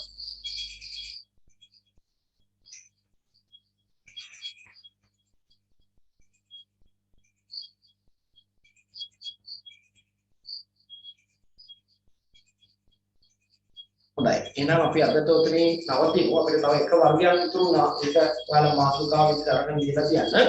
ආපදා තත්ත්වයන් යටතේ නිර්මාණය වූ ග්‍රාමීය ජනවාස. ඉගෙන පොඩි කතාවක් තියෙනවා. අපිට මේ විනාඩි දෙක තුනක මේක කතා කරන්න බෑ. ඒ නිසා අපි කොහොම නවත්තනවා ග්‍රාමීය ජනවාස ගැන කතාව ඉවරක් නැති නිසා. හරි? ග්‍රාමීය ජනවාස ගැන තව කතාවක් ඉස්සරහට තියෙන නිසා මොනව නවත්තමු අපි. මතක තියාගන්න එතකොට එළඹෙන්නේ හෙට දිනේ සඳුදා. සඳුදා එකට සුපුරුදු පරිදි අපේ සාමාන්‍ය පන්තිය පවත්වනවා. ඒකෙදි ඔබට කෙරෙන්නේ ලෝක නාගරිකරණය කියන මාතෘකාව සම්බන්ධ පාඩම. ඒ ගිය සතියේ ලෝක නාගරිකරණයට සම්බන්ධ පාඩම බොහෝ විට හිත උදේ YouTube channel එකට අප්ලෝඩ් කරගන්න මට හැකියාව ලැබේ. ඒ ලැබුණොත් ඔබටත් ඒ group එකේ අනිත් ළමයින්ට ඒ link එක ලබා දෙන්නම්. ඒතකොට ගිය සතියේ වැඩ බලාගෙන කරන්න පුළුවන්. කොහොමත් සාමාන්‍යයෙන් YouTube එකට වීඩියෝ අප්ලෝඩ් වෙන්නේ සතියක තිස්සේ. කරපු වීඩියෝ ටික එකපාර තමයි අප්ලෝඩ් කරන්නේ. ඒ නිසා තමයි ප්‍රමාදයක් ඉන්නේ. සඳුදා උදේට මට ඒක කරගන්න පුළුවන්. හරි? මේක වීඩියෝ එකක් මම හෙට උදේ පුළුවන් වුණොත් YouTube එකට දානවා. ඒක ඔයගලන්ට සම්බන්ධ වෙන්න බැරි ඇයි කියලා නෝට් ලියා ගන්න බැරි වෙච්ච සමාජික ඇති වරින් වර සම්බන්ධ වෙච්ච අය කියලා ඒගොල්ලන්ටත් ගැටලුවක් නොවෙන්න නෝට් එක වල ඒ දේවල් කරගන්න පුළුවන්. හොඳයි නවත්තන්න කලින් අද පාඩමේ මොන හරි ගැටලු තැනක් තියෙනවා නම් මට කියන්න පන්තිය අවසන් කරන්න කලින් නැවත මතක් කරනවා රිවිෂන් වලට සූදානම් වෙන්න අගෝස්තු මේ යන්නේ සැප්තැම්බර් මාසේ මුල සතියේ ඉඳලා අපි රිවිෂන් පන්ති පටන් ගන්නවා.